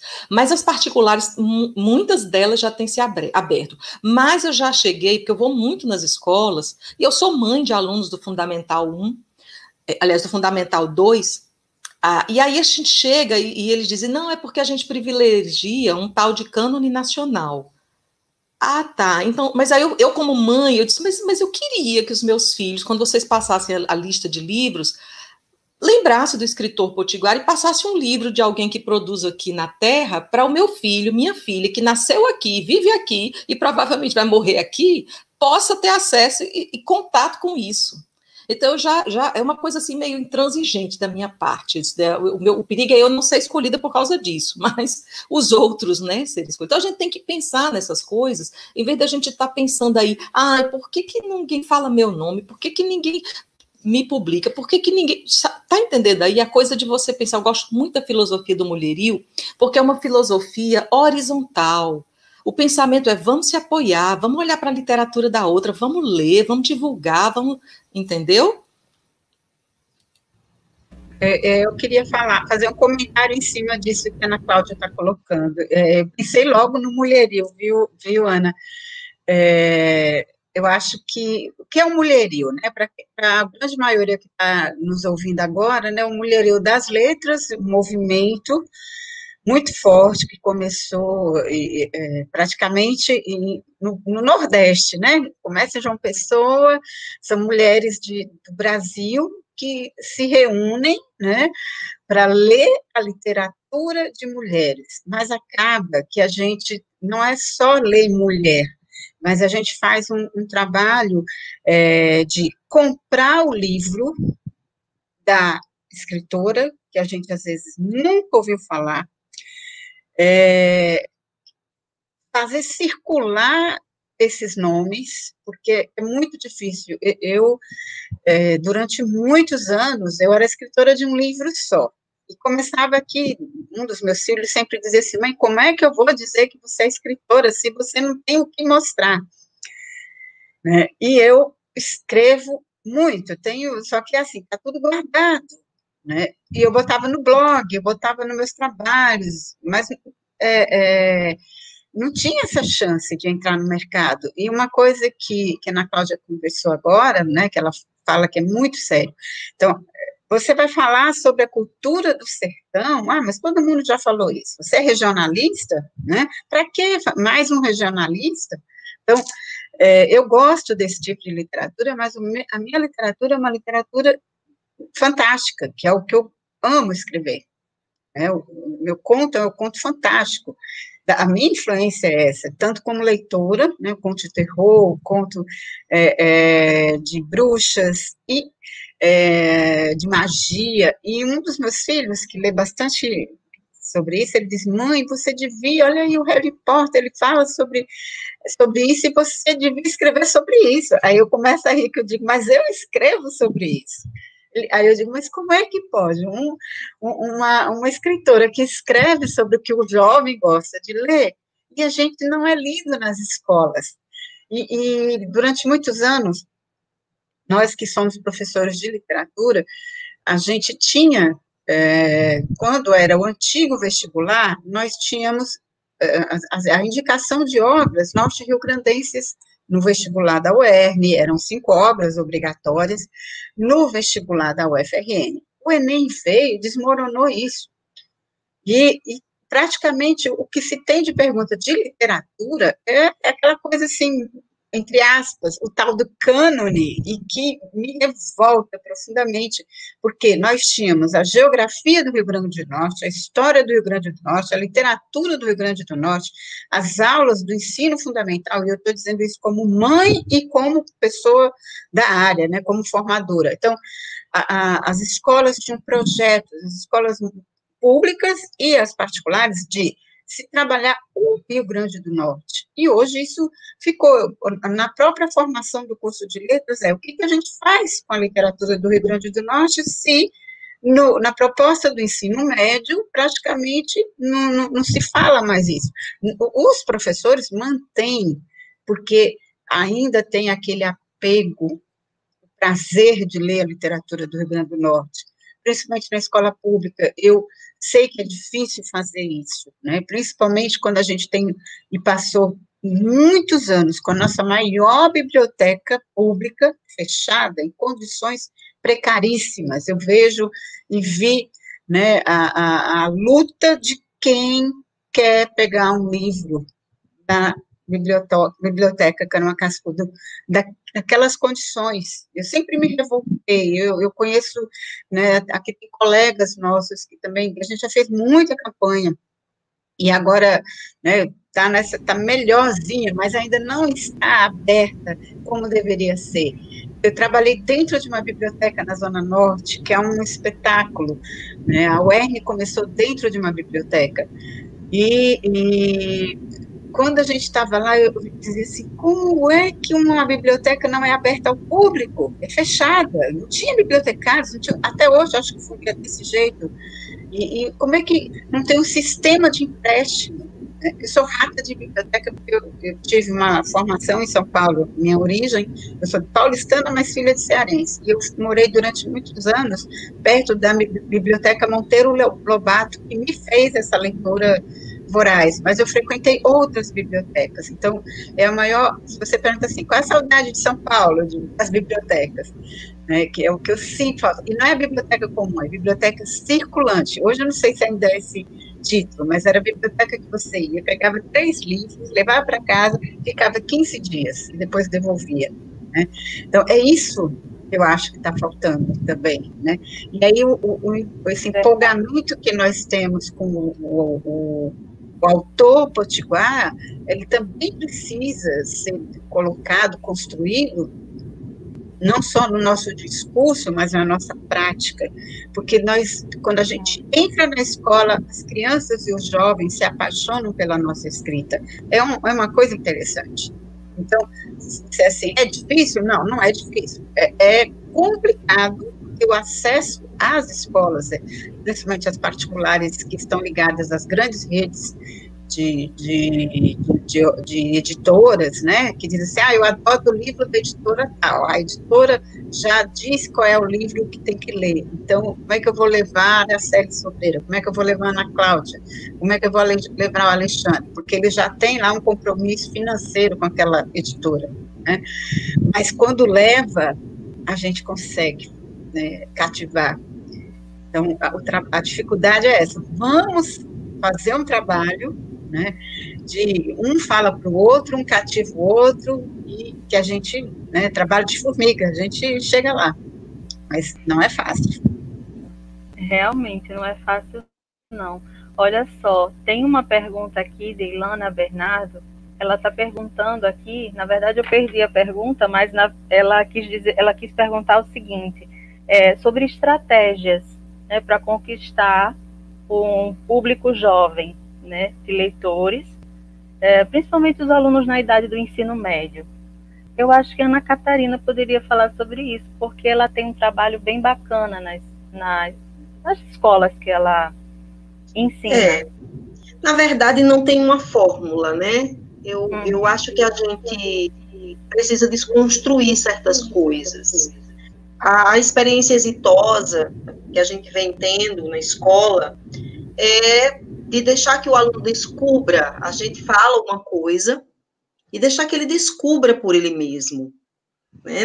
Não dá todas as informações, porque, de repente, quando você eleva todas as informações, você também tira a possibilidade da coleta de dados, né? Da cata. Então, a gente dá aquele encantamento, né, para ele, mas deixa também que ele vá buscar isso, tá? Uma das escolas que a gente trabalha, que para nós, professores de língua portuguesa, foi uma vitória, a gente vinha conversando com a direção, eu também quero perdoar as direções da escola, porque são leigos. Então, compete a um coordenador bem estruturado, conhecedor de literatura, né? Muitas vezes as pessoas dizem que vão para o cânone porque elas não conhecem de nada, então é mais fácil dizer que vai pelo cânone, daquilo que é conhecido. Porque muitas vezes o coordenador não tem informação, os próprios professores, já foi falado aqui, acho que foi Alexandre, né? Que, não vou dar não vou dar literatura não, só vou dar aula de língua portuguesa e o aluno chega e nunca viu literatura. Então, é mais ou menos a gente apresenta esse escritor para o aluno, instiga esse aluno, né, e ele vai buscar. Uma das vitórias que a gente teve dentro da escola foi a permissão da direção do colégio, porque se não passar pela permissão da direção, a gente não consegue fazer um trabalho consistente. O trabalho é capenga.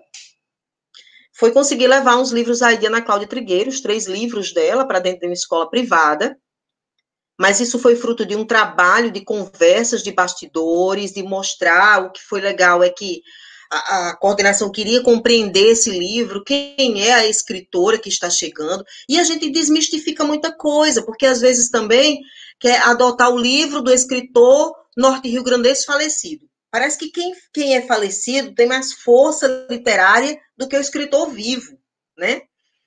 E aí, para nós, foi muito positivo. Os trabalhos foram exitosíssimos. Teve um trabalho fantástico com a Ira do Judas, eu acho, né? Foi com a Ira do Judas, dentre os outros livros, Francisca e o Mistério do Verde Nasce, porque os alunos fizeram podcast, fizeram pequenos vídeos, enfim, né? E aí a gente considera que é um trabalho que vai tomando corpo, sabe? E aí eu digo, olha esse conto aqui de Giovânia, dá uma olhadinha aqui, gente. Ou seja, você vai devagarinho, você vai vestindo essa roupa também nos alunos e nos professores. Eu queria só terminar minha fala aqui com uma citação de Lewis. Eu gosto muito desse livro, né? Um Experimento em Crítica Literária. Eu gosto muito desse livro, é muito oportuno, em que ele diz assim, propôs uma maneira diferente de analisar livros a partir da experiência de quem lê e não apenas da experiência do crítico literário. E eu fiquei me questionando, é mesmo? É possível perguntar ao aluno, ora, se um aluno gosta de um livro, é porque esse livro foi interessante para ele. Mesmo que este livro não esteja dentro do curral, não esteja dentro do cânone, mas sensibilizou este aluno. Então, a gente deve levar em consideração, né?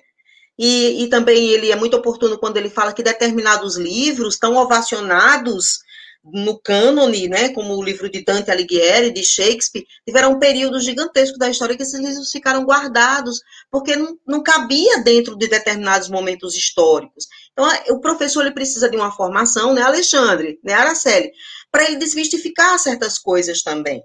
Então, o trabalho exitoso que a gente tem feito é apresentar o livro ao aluno e deixar que ele também vá coletar dados a propósito desse livro e levar o escritor vivo para dentro da escola.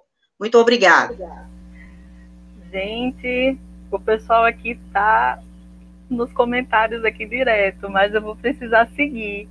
Eu vou chamar a Júnior agora para a gente fazer o sorteio, certo? Depois eu volto para as considerações finais de vocês, certo? O Daniel Rezende também vai entrar para finalizar a nossa live. Mas antes disso, todo mundo já se inscreveu naquele formulário, porque a gente vai fazer agora o sorteio e eu vou revelar para vocês o livro que será sorteado, certo? Lembrando que a nossa live conta com o apoio cultural da Livraria Cooperativa Universitária, Cooperativa Cultural, né, localizada na UFRN, e o livro que a gente vai sortear é Lançamento de Marise Castro, Jorro, certo? Nós vamos sortear esse livro e um voucher de 15%, certo? Também lá na livraria, para compra de livros, lá no local, certo? Então,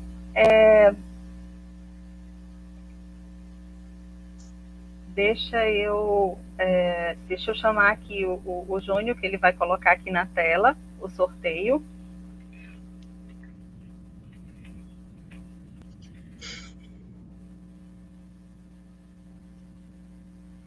Vocês vão acompanhando.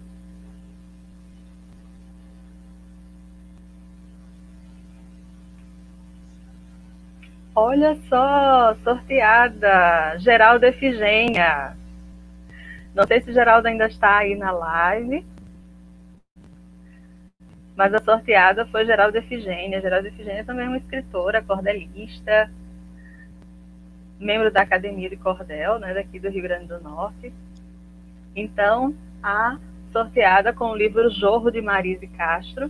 É só passar lá na cooperativa, certo? E dar o seu nome, Geralda. Parabéns. Parabéns pela sorte de ter sido sorteada com esse livro de Marise, que dispensa, né, comentários. É sempre ler Marise Castro é sempre um prazer, certo? Mas vamos lá, gente, finalizando, certo? Eu quero agradecer a presença de todos vocês, agradecer a presença de todo o público que esteve aqui, muito participativo. Essa live eu acho que duraria mais 1 hora, tranquilamente, com vocês participando aqui, perguntando e com certeza com toda a disponibilidade dos nossos convidados aqui em estar dialogando com vocês. Eu vou abrir para as considerações finais, certo? Então, pode ser na mesma sequência, né? Ana Catarina, Alexandre, a Araceli e a Ana Cláudia. Bom, já que nós estamos aqui em um sarau, eu quero agradecer a Ana Cláudia, a Araceli, a Alexandre. É tão bom ouvir outras vozes que falam de literatura, e é tão maravilhoso descobrir que a gente aprende coisas que a gente ainda não sabe. Muito obrigada. E, Carla, gratidão, viu, por este momento. Eu vou ler um poema de Miriam Selle, em que ela diz: incidência.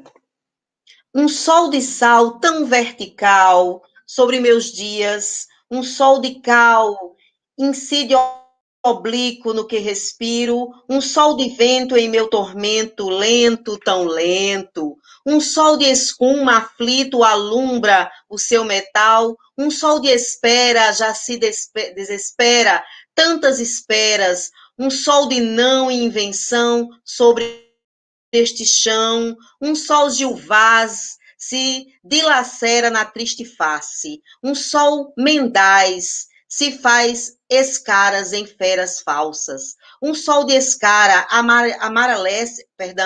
amarelece a rubra carne, e um sol de esperança para a nossa literatura potiguar. Viva Araceli Sobreira, viva Ana Cláudia Trigueiro, Alexandre Alves, viva, viva esses escritores que tornam a nossa escrita e o nosso colorido local universal. Viva, viva.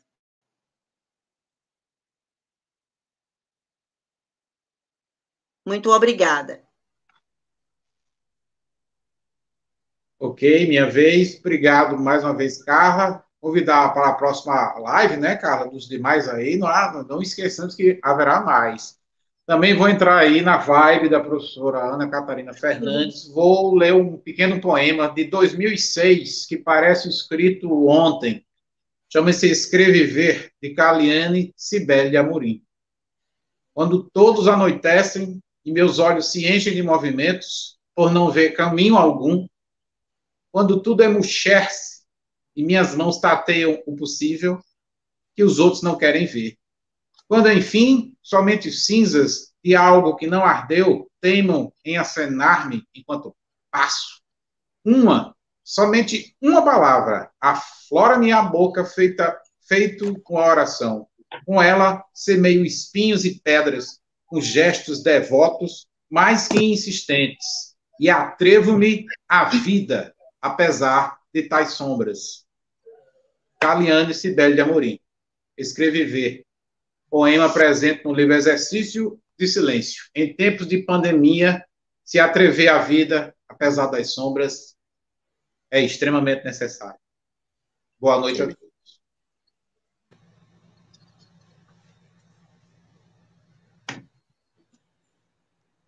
Araceli.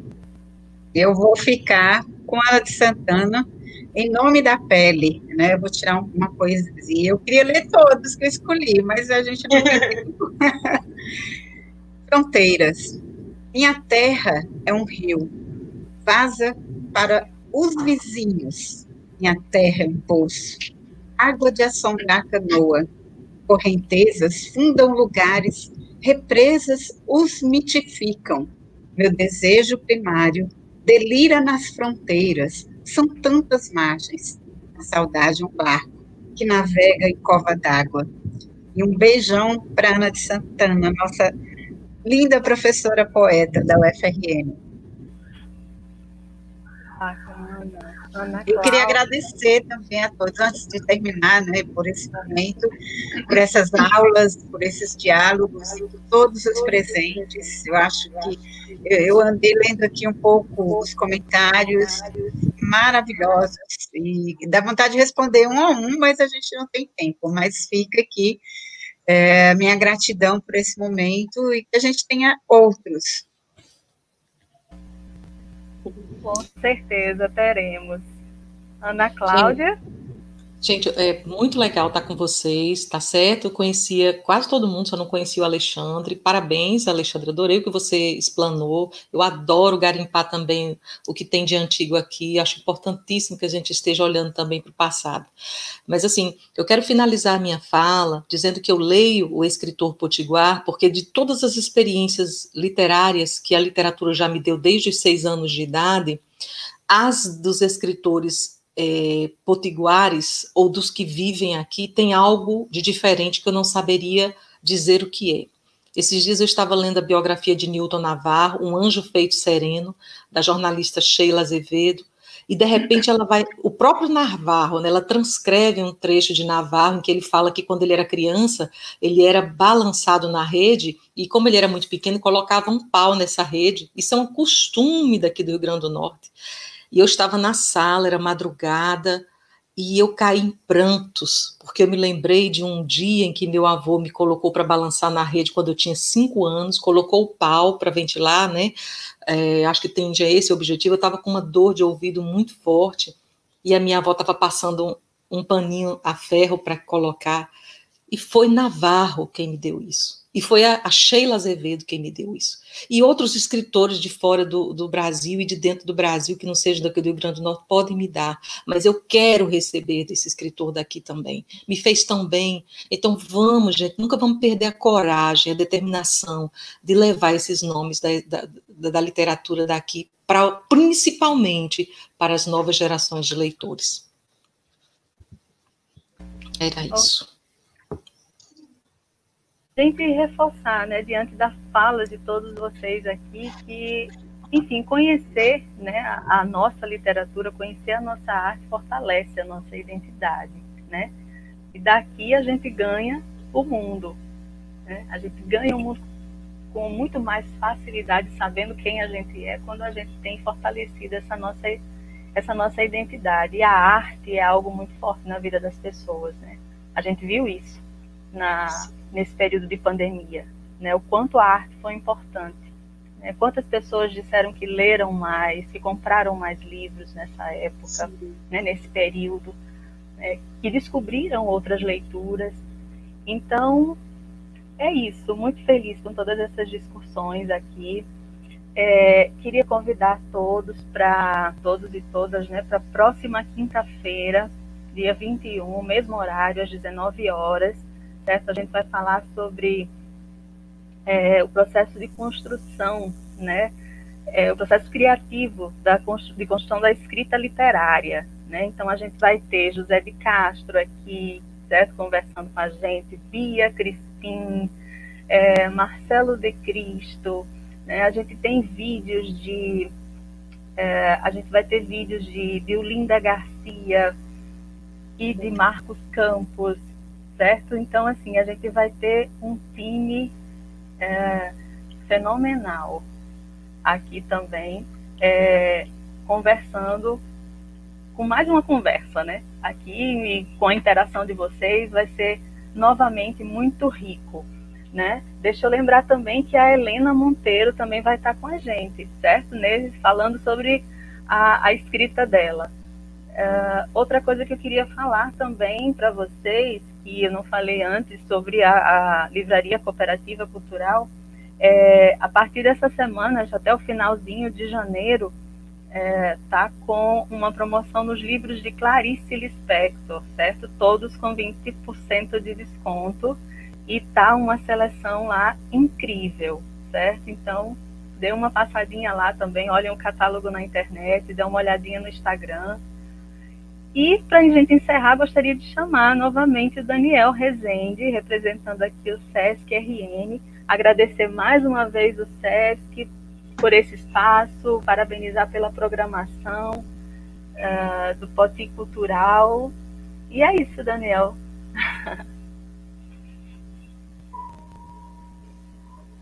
Nós somos gratos. O SESC Rio Grande do Norte, o Sistema FEComércio, através do SESC em suas frentes de política cultural, através do projeto, né, Poti Cultural, que faz ecoar aqui esse brado de agradecimento. Então, somos muito gratos por iniciarmos, né, este 2021 com o Sarau Quinta das Artes, com esta noite maravilhosa, com a presença de muitas pessoas queridas aqui, com intensa poética e poesia a fluir, assuntos e conteúdos deveras pertinentes que estão agora aqui legados no primeiro encontro, porque, de fato, semana que vem, dia 21, tem mais, né, mais encontro aqui para a gente fazer valer esse nosso aglomerar super válido aqui. Então, somos muito gratos, em nome do SESC Rio Grande do Norte, agradecemos e desejamos realmente uma boa noite, Ana Catarina Fernandes, Ana Cláudia Trigueiro, Araceli Sobreira, Alexandre Alves, a equipe toda que, junto com Carla Alves, estão aí nos bastidores, né, também fazem acontecer, né? Tem gente que não está aqui na telinha, aqui né, colada aqui nas telas com a gente, mas está ralando aqui de uma forma muito linda, de uma forma muito prazerosa para fazer valer realmente todo esse encontro virtual, real, muito real aqui, enfim, que estamos realizando, né? Também estendo agradecimentos à equipe de cultura do SESC Rio Grande do Norte, Gaudêncio, Ilana, que Labuto também estão na lida comigo diariamente para, enfim, fazermos valer aí essa programação linda do Poti Cultural. Então é isso, fica aqui, como eu falei, esse coro de que somos gratos, muito gratos, e desejo de bons dias, não é nem boa noite por ocasião de estarmos na noite aqui, é desejo de bons dias, porque vamos nos encontrar em breve na programação aqui do Poti Cultural e com a proposta do Sarau.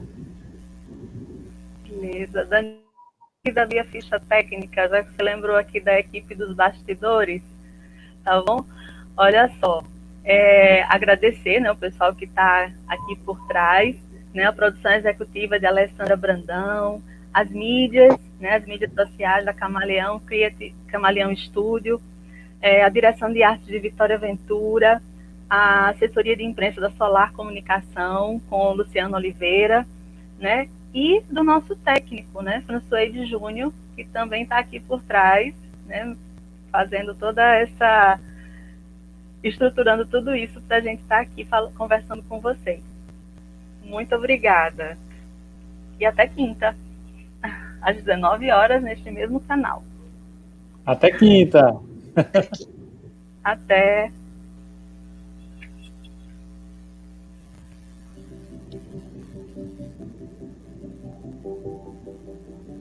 Há mais de 40 anos, a Livraria Cooperativa Cultural promove o acesso aos livros para todos. Possui um excelente acervo bibliográfico nas áreas das ciências, artes, música e literatura em geral. E disponibiliza os serviços de copiadora e papelaria. A livraria fica localizada no Centro de Convivência da UFRN. Visite a Cooperativa Cultural.